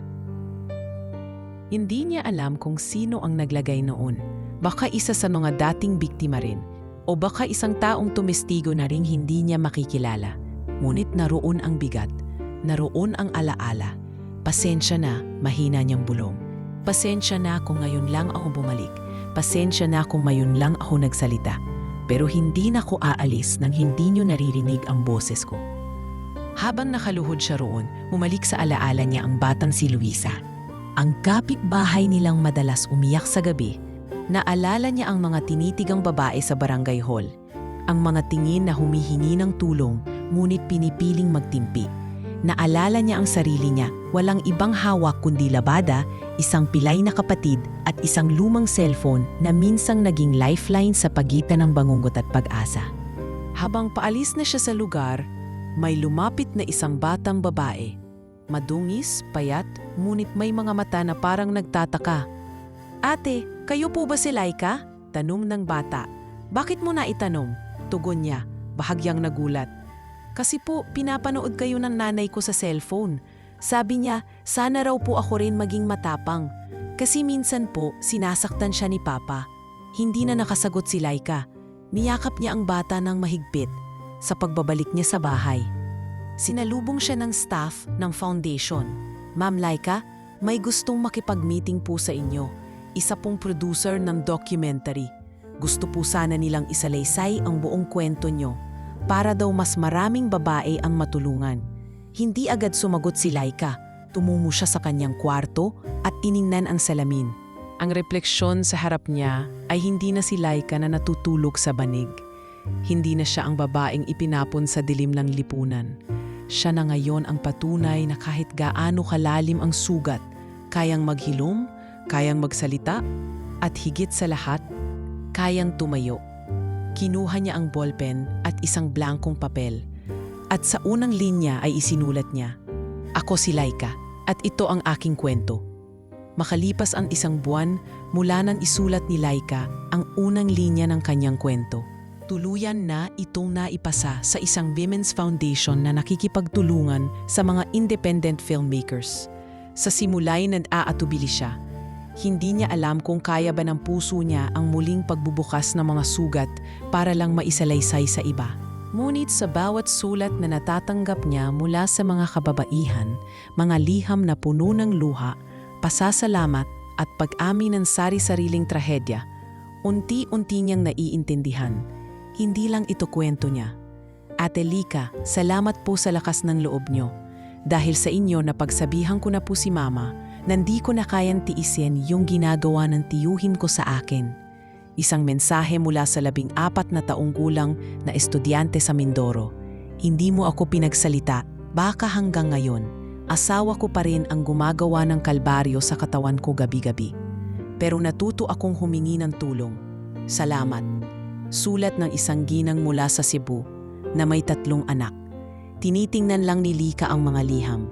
Minsang pinipilit pigilin ang luha. Minsan na may tinatanggap ito ng buo. Alam niyang hindi na siya maaaring tumalikod. Kailangan niyang yakapin ang responsibilidad ng kanyang tinig. Isang tinig na sa wakas ay naririnig na sa buong bansa. Kaya't nang bumalik ang producer ng dokumentaryo upang kuhanan siya ng panayam para sa unang bahagi ng serye, hindi na siya nagdalawang isip. Lika, gusto sana naming magsimula sa ilog. Saan ka unang nagtrabaho? Para maipakita sa mga manonood kung saan nagsimula ang lahat. Wika ni Jamie, ang producer na isang kabataang babae na halatang malapit sa issue. Pwede, sagot niya. Pero gusto ko rin isama ang barum-barum namin. At yung dating outpost, kahit patag na yon. Gusto kong makita nilang totoo ang lugar. Hindi lang ito dramatismo. Buhay to.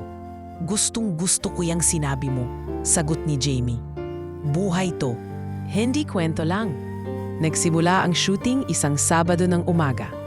Kasama ang ilang staff, camera crew, at isang tagasalin ng mga liham na isasama sa documentary. Sinamahan nila si Laika sa ilog. Nandoon pa rin ang mga babaeng naglalaba at sa isang iglap, tila bumalik si Laika sa panahong hawak pa niya ang lumang basket ng labada. Ate Laika, tawag ng isang matandang babae na kumakaway habang nakaupo sa gilid ng batuhan. Aling Sita, lumapit si Laika, hindi mapigilan ang ngiti. Oo, ako to. Ay anak, di ko sukat akalain. Ikaw na to. Sabay yakap sa kanya. Sabi ko na nga ba, hindi ka pang ilog lang. May bitbit kang lakas, kahit noong araw pa. Napaluha si Laika sa gitna ng tawanan. Ang kamera ay tahimik lang na nakatutok. Ngunit walang kailangang idirect. Ang eksena ay totoo. Ang damdamin ay buo. Pagkatapos sa ilog, nagtungo sila sa dating bakanteng lote na minsang tinayuan ng abandonadong outpost. Nasa gilid pa rin ang krus na gawa sa yero at kahoy. Dinalhan ito ni Laika ng bulaklak, puting rosas, simbolo ng paghilom. Sa gitna ng pagpipigil ng emosyon, hinarap niya ang kamera at nagsalita, "Dito nila ako ibinagsak. Dito ko naramdaman ang pinakamasakit na bangungot. Pero ngayon, dito ko rin pinipiling lumuhod, hindi bilang biktima, kundi bilang patunay na hindi kailangang manatili kang sirang tao kung pipiliin mong lumaban. Di po ako muling tumayo." Kasunod ng panayam ay ang formal na paglalathala ng trailer ng documentary sa social media. Sa unang 3 oras, higit 3 milyong agad ang views nito. Ang hashtag na Ako si Lika ay nanguna sa trending topics ng buong bansa. Kasabay ng pagputok ng dokumentaryo ay ang pagsasampa ng dagdag na kaso laban sa isang mataas na opisyal ng barangay na base sa bagong testimonya ay isa sa mga pangunahing nagtago ng ebidensya. Lalo pang lumawak ang kampanya. Dumami ang mga taong gustong magsalita. Dumami ang mga gustong lumapit sa foundation para mag-volunteer. Dahil dito, inalok si Lika ng isang universidad ng honorary certificate sa ilalim ng kanilang Women's Empowerment Program. Hindi niya ito tinanggihan, ngunit may kondisyon siya. Sa halip na bigyan ako ng titulo, gusto kong magturo ng isang open class para sa mga kababaihang gustong matutong magsalita. At doon siya muling sumikat. Hindi bilang artista, Hindi bilang celebrity. kundi bilang guro. Hindi sa tradisyonal na paraan, kundi bilang tagapagdala ng laas. Sa unang araw ng kanyang klase, umupo sa harap niya ang 20 babae. Iba't ibang edad mula sa iba't ibang sulok ng bansa. May mga ngalakal, may dating kasambahay, may guro, may estudyante. Lahat sila may bitbit na katahimikan. Lahat sila may mga sugat. Bago ako magsalita, bumad ni Laika, gusto ko muna kayong tanungin, ano ang pangalan nyo? Hindi yung pangalan nyo sa ID. Kundi ang pangalan nyong hindi pa nyong nasasabi kahit kanino. Tumahimik ang silid. Isa-isa, nagsalita ang ilan. Isa-isa, bumukas ang mga bibig na minsan nang pinilit tumahimik. At sa dulo ng klase, muling nagsalita si Laika. Kung may isang bagay lang akong gustong ituro sa inyo ngayon, ito lang. Walang boses ang walang halaga. Kapag ang boses mo'y ginamit para sa tama, kahit sino pa ang sumubok na patahimikin ka, sila ang manginginig sa takot. Tumayo ang mga babae, palakpakan, walang stage, walang spotlight. Pero sa araw na iyon, bawat babae sa silid ay naging entablado ng isang panibagong simula. At si Laika, sa kanyang pagtayo sa gitna nila, ay hindi na lang basta tinig ng isa, siya na ang tinig ng marami. Tinig ng pagbangon, tinig ng laban, tinig ng isang panibagong pag-asa. Mainit ang sikat ng araw nang muling tumuntong si Laika sa lugar kung saan siya unang natutong lumaban. Ang barong-barong na tahanan nila ni Pilay noon, sa mismong gilid ng riles na tila di pa rin tinatalikuran ng alikabok at ingay. Marami nang nagbago sa paligid, ngunit ang amoy ng lutong isda mula sa karinderya, ang sigawan ng mga batang nagtatakbuhan sa makipot na iskinita, at ang ingay ng tren na dumaraan sa umaga, lahat yon ay nanatili. Nakasuot si Laika ng simpleng blouse at maong, walang kamera, walang media, walang gwardiya. Sinadyang mag-isa siyang bumalik. Gusto niyang makausap ang mga taong naging saksi sa anyang tahimik na laban noon, bago pa man siya pakinggan ng buong bansa. Laika, usal ng isang matandang babae mula sa tabing kanto. Payat, may bitbit na palanggana ng labahin, ngunit maliwanag pa rin ang mga mata. Aling bebang? Napangiti si Laika at niyakap ang matanda. Ay, Diyos ko! Ang dalagang dating naglalaba sa ilog. Ngayon, sa TV ko na lang nakikita. Abay, bakit ka bumalik dito? Tanong ng matanda habang tinatapik ang likod ni Laika. Bumalik ako para kumustahin ang dati kong mundo. Bago ako tuluyang dalhin ng bagong landas, gusto kong bumalik kung saan ako unang natutong lumaban. Sagot ni Laika habang pinipigil ang emosyon. Ang dami mong pinahanga, Hija. Pero higit sa lahat, ang dami mong binigyang pag-asa, sabi ni Aling Bebang. Yung mga dating akala naming wala ng laban, bigla na lang nanindigan. May tumigil sa pagiging bugaw. May nagsampa ng kaso sa asawa. May bata nga nagkusan magsumbong sa prinsipal. Ikaw ang dahilan, Laika. Habang naglalakad siya sa dating eskinita papunta sa bakanting lote kung saan itinayo ang bagong feeding center na itinayo ng Samaniego Foundation, may ilang muna ina ang lumapit sa kanya. Miss Laika, may mga bata kaming gustong makita ka. Tawag ng isa habang pinapunta siya sa loob ng bagong gusali. Pagpasok niya, sinalubong siya ng 10 batang babae. May mga bagong uniforme, may ilang may pasapa sa braso, ngunit lahat ay may mga matang tila sabik sa pag-asa. Ang ilan ay hawak ang kanilang mga drawing. Karamihan ay mga larawan ng babae na may mahabang buhok, nakatayo sa gitna ng apoy at may liwanag sa likod.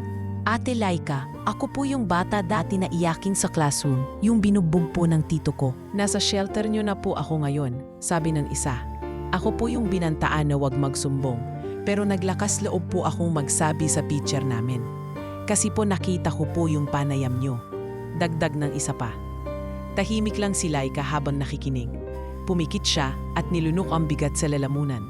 Sa dami ng parangal, papuri at mga artikulo tungkol sa kanya, Walang sino man ang humawak sa puso niya ng tulad ng mga batang ito.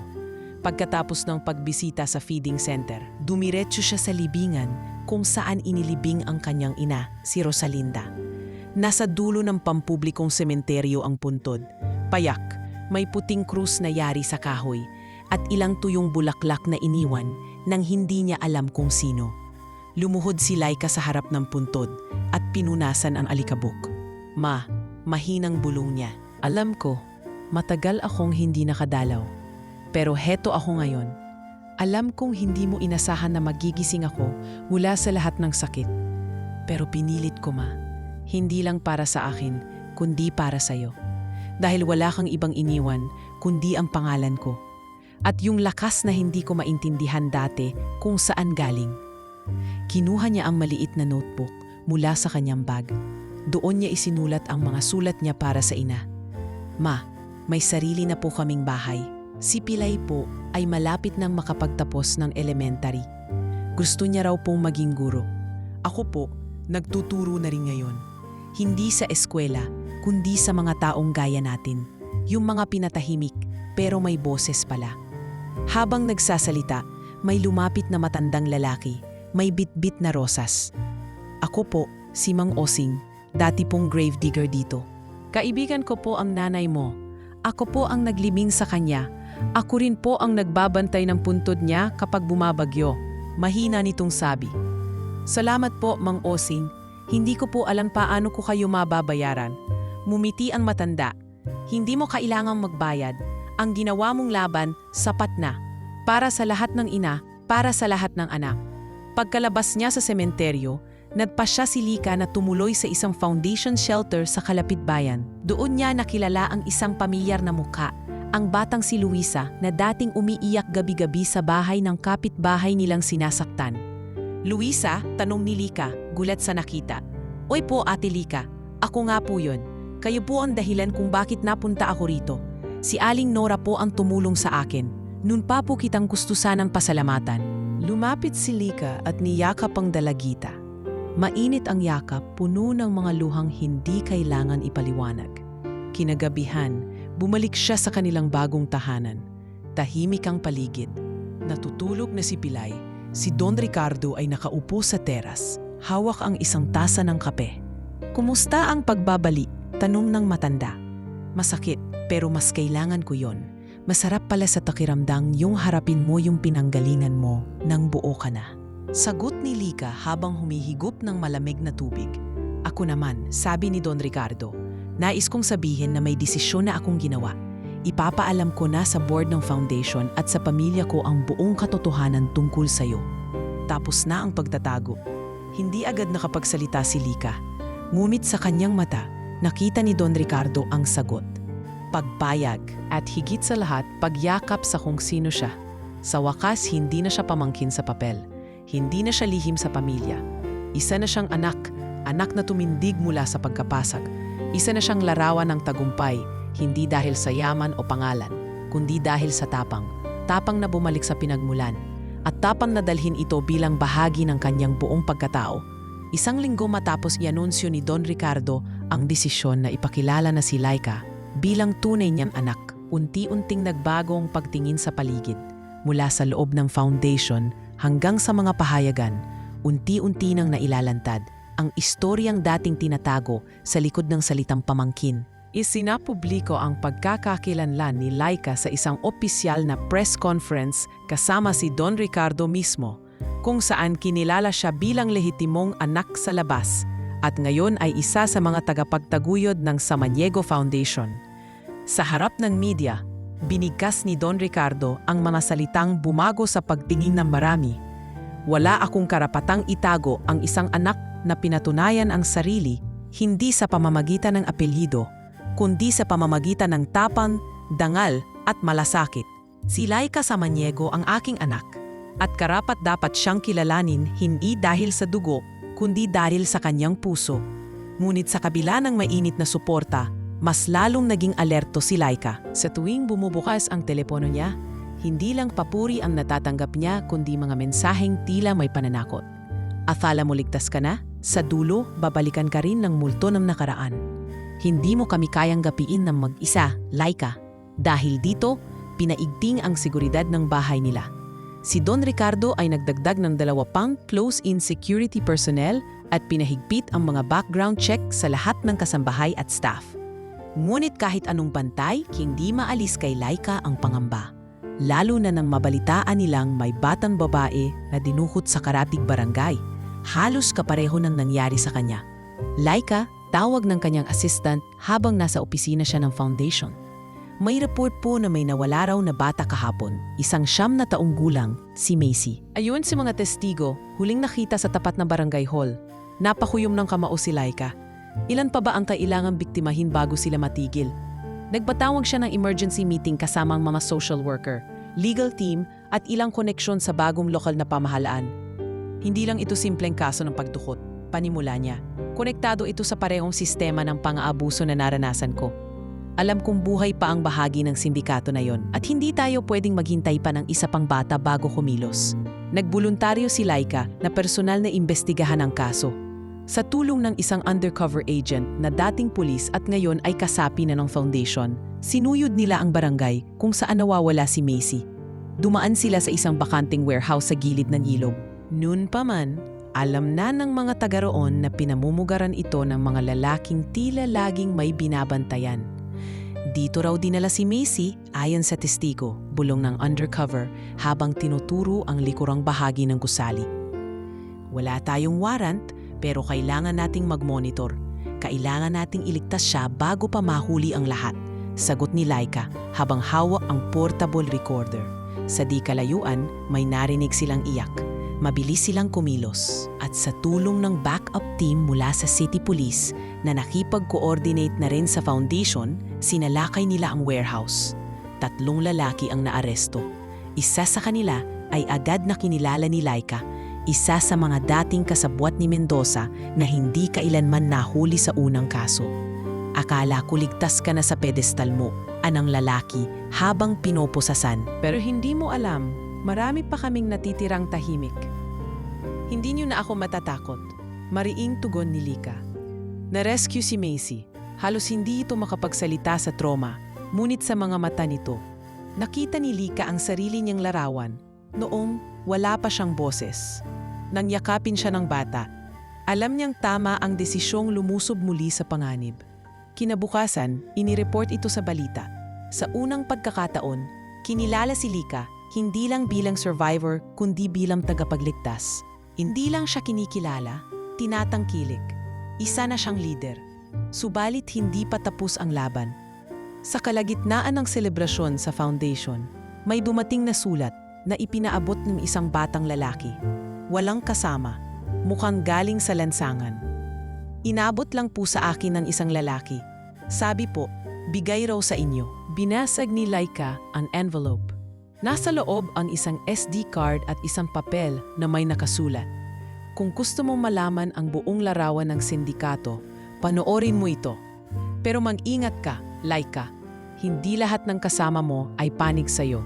Nang gabi ring iyon, isinaksak ni Laika ang SD card sa laptop. Lumabas ang video ng isang pulong, 3 lalaki, kabilang ang isang mataas na opisyal ng lungsod at isang babaeng mukhang empleyado ng gobyerno. Pinag-uusapan nila ang pagpapatuloy ng operasyon sa ilalim ng bagong mukha, isa sa mga shelter na kunwaring rescue center ng mga batang babae. Diyos ko, bulong ni Laika habang pinipigilan ang panginginig. May nagpapanggap na rescue shelter pero ginagamit pala sa child trafficking. Sa sandaling iyon, natanto niya, hindi pa tapos ang multo ng nakaraan. Mas malalim pa ito, mas organisado, mas mapanganib. Kinausap niya si Don Ricardo kinabukasan. Tay, kailangan kong bumalik sa field. Mas malalim ang ugat nito kaysa sa inakala natin. Alam ko, sagot ni Don Ricardo, seryoso ang tono. Kaya't bago mo gawin yan, kailangan mong malaman, hindi lang ikaw ang target nila ngayon. Ako rin. Napatingin si Laika, anong ibig ninyong sabihin? May nahanap akong record ng isang dating opisyal na tumulong sa sindikato, kapalit ng proteksyon sa akin noon. Akala ko'y tapos na ang koneksyon, pero buhay pa ang file at ako ang tinatarget nilang patahimikin. Huminga ng malalim si Laika. Kung ganon, Tay, mas kailangang magtulungan tayo. Hindi lang ito laban ko. Laban na natin ito. Laban ng lahat ng taong pinatahimik. Tumango si Don Ricardo. Simula ngayon, hindi na ako matatakot sabihin ang lahat. At ikaw ang magiging mukha ng bagong laban. At sa katahimikan ng gabing iyon, habang ang siyudad ay tulog, si Laika ay gising. Sa kanyang harapan ay hindi na lang multo ng nakaraan, kundi mga halimaw ng kasalukuyan. Ngunit sa kanyang kamay, may hawak siyang liwanag at hindi niya ito bibitawan kahit pa ang buong mundo ang gumulong sa kanya. Sa paglalim ng gabi, habang naglalaman ng bagong impormasyon ang laptop ni Laika mula sa SD card, tila bumilis ang tibok ng kanyang puso. Ramdam niyang isang hakbang na lang siya mula sa buong katotohanan. Ngunit kasabay ng kanyang determinasyon ay ang pag-iingat dahil alam niyang hindi biro ang kalaban. Sa kanyang isip, umuugong pa rin ang mga banta at ang pag-amin ni Don Ricardo na may koneksyon din siya noon ay tila karagdagang bigat sa kanyang balikat. Kinabukasan, tumungo agad si Laika sa headquarters ng foundation, dala ang SD card. Inilatag na ito sa harap ng core team, isang grupo ng abogado, dating pulis at mga social workers na mapagkakatiwalaan. Napanood ko na ang ilang bahagi, panimula niya, habang ang lahat ay nakatingin sa kanya. At kung totoo ang nasa video, hindi lang ito simpleng sindikato.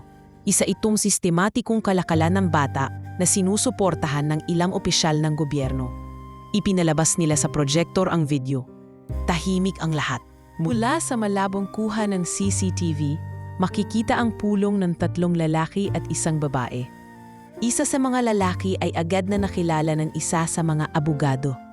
Si Attorney Escobar, dating hepe ng isang sangay ng DSWD. Siya yon, bulalas ng abogado. Matagal nang pinagdududahan ang koneksyon niya sa mga nawawalang kaso ng bata sa kanilang rehiyon. Pero laging walang sapat na ebidensya. Napatingin si Laika. Ngayon, may hawak na tayo. Isang mapang nagpapakita ng iba't ibang shelters. Sa buong bansa ang lumitaw sa screen. Doon nagsimula ang panibagong pagtuklas, 3 lokasyon na halos pare-pareho ang pattern. Bigla ang pagdami ng mga kaso ng nawawalang bata. Tapos ay pagbagsak ng kaso sa husgado. Tapos ay katahimikan. Kailangan nating i-cross-reference ang listahan ng mga batang ni-rescue natin mula sa nakaraang taon. Mungkahi ng dating pulis na si Mang Raul. Baka may makapagsabi kung saan sila dinala o sino ang mga staff. Tumango si Lika. Gawin nating agad yan. Samantala, sa loob ng bahay nila Don Ricardo, patuloy na nililinis ang mga lumang dokumento. Napansin ng isa sa mga kasambahay ang isang kahon na tagong-tago sa ilalim ng lumang aparador ni Don Ricardo. Nang buksan nila, may mga lumang sulat, mga liham na tila galing sa ina ni Lika. Agad itong dinala kay Don Ricardo. Isa-isa niyang binasa ang mga sulat at sa bawat pahina, nararamdaman niya ang kirot ng nakaraan. Nakasulat doon ang mga pagsusumamo ng ina ni Laika noon. Hiling na kilalanin ang anak, nabigyan ng kaunting tulong o kahit pansin man lang. Ngunit hindi kailanman na ipadala ang mga sulat. Tila sinadyang itago ng dating kasambahay. Nagmamakaawa siya noon pa man. Mahinang wika ni Don Ricardo habang unti-unting lumuluha. Ngunit ako, bulag sa katotohanan. Habang iniimbestigahan ni Laika ang isa sa mga shelters na nasa video, dumating ang isang anonymous tip mula sa isang dating empleyado roon. Isang babae na nagngangalang Clarice na ngayon ay nakatago sa isang probinsya sa Visayas. Pumayag siyang makipagkita, ani ni Mang Raul, pero may kondisyon. Gusto niyang si Laika mismo ang kumausap. Walang alinlangan, lumipad agad si Laika papuntang probinsya. Sa isang maliit na coffee shop sa gilid ng terminal, nagkita sila ni Clarice. Nakasuot ito ng mahabang jacket, may salamin at tila balisa. Clarice, tanong ni Laika. Tumango ito. Oo, ako yung dating staff sa shelter sa Davao. Marami akong gustong ikwento, pero kailangan mong panghawakan ang sarili mo kasi mas malala pa ang totoo kaysa sa inaakala mo. Habang nagsisimula si Clarice maglahad, unti-unting nabubuo ang mas malaking larawan ng sindikato. Mga bata mula sa iba't ibang lugar na di umano'y inililigtas. Ngunit pagkatapos ay ipinapasa sa mga ilegal na klinika, pinapagamit ng droga o ibinebenta sa mga dayuhan. Ang shelter, ayon sa kanya, ay nagsisilbing fasad para makuha ang tiwala ng mga magulang at komunidad. Pero alam mo kung sino ang pinaka hindi ko malilimutan? Dagdag ni Clarice. May isang batang babae noon na halos 3 taon lang. Iyak ng iyak. Bago siya mawala, may babaeng dumating na mukhang mayaman. May bodyguard pa. Siya raw ang bagong mag-aampon. Napalingon si Laika. Anong itsura ng babae? Binunot ni Clarice ang lumang larawan. Kahit malabo, nanlaki ang mata ni Laika. Siya yun. Ang babaeng nakita niya dati sa isang charity event sa lungsod. Isa sa mga board members ng isang malaking NGO. Hindi siya basta-bastang tao. Ani Laika. May koneksyon yan sa mga taong nakita sa video. Pagbalik ni Laika sa Maynila, agad silang nagpatawag ng media conference sa tulong ng abogado ng foundation at ng ilang congressman na handang tumulong. Inilantad nila ang mga shelter na sangkot, ang video at ang testimonya ni Clarice. Ngunit kasabay ng pagbubunyad ay ang panibagong panganib. Sa kalagitnaan ng press conference, may sumabog na maliit na granada sa parking area ng foundation. Walang nasaktan, ngunit malinaw ang mensahe. Huwag kayong makialam. Di na ito simpleng laban, sabi ni Don Ricardo habang nililinis ang suot niyang suit matapos ang pagsabog. Anak, kailangan nating piliin ang mga hakbang. Pero kung lalaban tayo ng buo. Tumingin si Laika sa ama niya, sa katumango. Oo tay, tapos na ang panahon ng pananahimik. Panahon na para isigaw natin ang katotohanan. At sa gabing iyon, sa gitna ng pag-uulan ng mga mensaheng panghaharas, may isang mensahe ang pinili ni Laika na i-post sa social media. Para sa lahat ng batang hindi pinakinggan noon, naririnig ko na kayo ngayon. At hindi na tayo papayag na ulitin ng kasaysayan ang pananahimik na yan. At habang dumarami ang mga taong kumakampi sa laban nila, lalo rin namang lumalalim ang ugat ng kasamaan na kailangang bunutin. Makalipas ang 2 linggo matapos ang pagsabog sa parking area ng foundation, lumalaki na ang suporta mula sa publiko. Umani ng milyon-milyong views at shares ang post ni Laika. At dahil dito, unti-unting nabubunyag ang lawak ng kasamaan na matagal nang itinatago sa likod ng mga pekeng advokasya. Pero kasabay nito ang mas matinding pagbabanta sa kanilang buhay.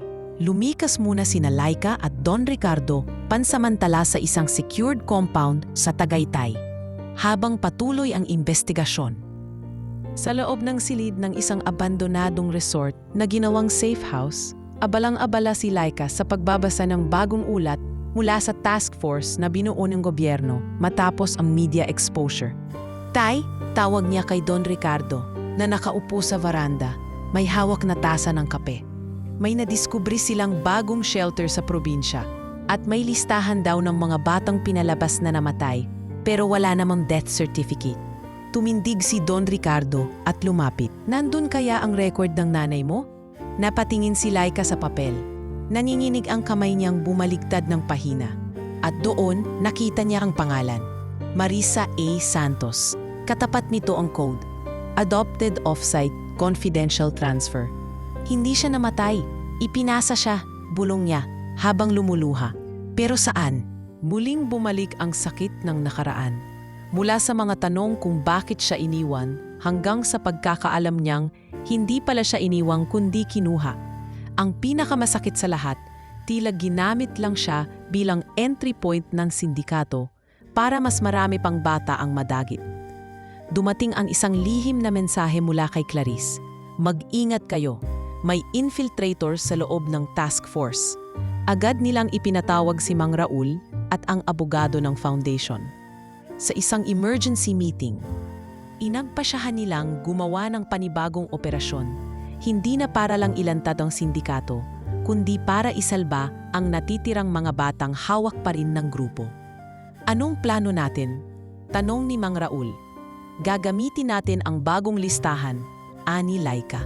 May isang lugar sa Zambales, hindi nakarehistro pero nagpapanggap bilang Religious Rehabilitation Center.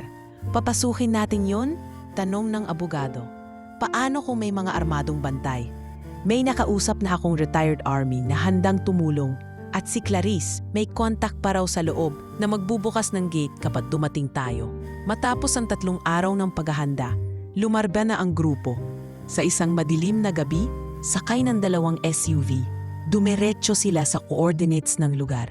Tahimik, walang mga ilaw, pero sa likod ng katahimikan ay may bahid ng pangamba. Ready na ang bodycam? Tanong ni Laika habang inaayos ang suot niyang jacket. On na, full charge. Backup recording din, sagot ng kasamahan. Paglapit nila sa gate, may sumalubong na anino. Isang babae na may suot na cap at salamin. siya si Joy, bulong ni Clarice. Dati naming nurse dito. Bimuksan ang gate. At sa pagpasok nila, tumambad sa kanila ang tanawing hinding-hindi nila inaasahan. Sa loob ng compound ay may 3 gusali. Ang isa, tila dormitoryo. Ang isa, may nakasulat na klinik. At ang isa pa ay mistulang bodega. Doon nila unang pinuntahan si Joy. May 18 bata sa loob ng dorm. Wika nito. 6 sa kanila ay under sedation. Ang iba, wala pang pagkakakilanlan. Bakit hindi mo agad inilabas? Tanong ni Laika. Naka-house arrest ako dito. Pero ngayon, handa na akong tumestigo. Sawa na ako sa pananahimik. Habang binubuksan ni Joy ang isang pinto, agad tumambad sa kanila ang mga batang tila tulala, mahihina at gutom. Isa-isang nilapitan ni Laika, hinawakan sa kamay at kinakausap. Isa sa mga batang babae ang biglang nagtanong, "Ikaw ba si Ate Laika? Sabi nila kukunin mo raw kami." Napaluha si Laika at tumango. "Oo, nandito na ako." Ngunit bago pa man nila mailabas ang lahat, biglang may dumating na 2 truck sa gate. May sakay na 6 na armadong lalaki. "Narinig yata tayo," ani Mang Raul. "Sa likod, dali." Sa bitna ng tensyon, itinawid ng grupo ang mga bata palabas gamit ang isang underground passage na ipinaliwanag ni Joy. Sa tulong ng retired army, na unang nailabas ang mga batang hindi sedated. Iniwan ang isang kamera sa loob para i-record ang mga susunod na galaw ng sindikato. Habang papatakas sila, isang batang lalaki ang biglang bumalik sa loob. "Yung kapatid ko naiwan sa kwarto," sigaw nito. Agad sumunod si Laika. Hindi niya maatim na iwan ang isa pang bata. Sa loob ng pasilyo, nakita niya ang isang kwarto na may nakalak. Pilit niyang binuksan at sa loob, nakita niya ang isang batang lalaki, nakagapos, nanginginig. Pinutol niya ang lubid gamit ang kutsilyong dala sa bulsa, kinuha ang bata at saka tumakbo palabas. Sa likod nila, narinig na ang sigawan ng mga armadong lalaki. Pero bago sila abutan, may dumating na convoy mula sa PNP at media. May sumigaw, "Drop your weapons. This area is under investigation." Napahinto ang mga armadong lalaki. Nagsilabasan ang mga rescue team at camera crew.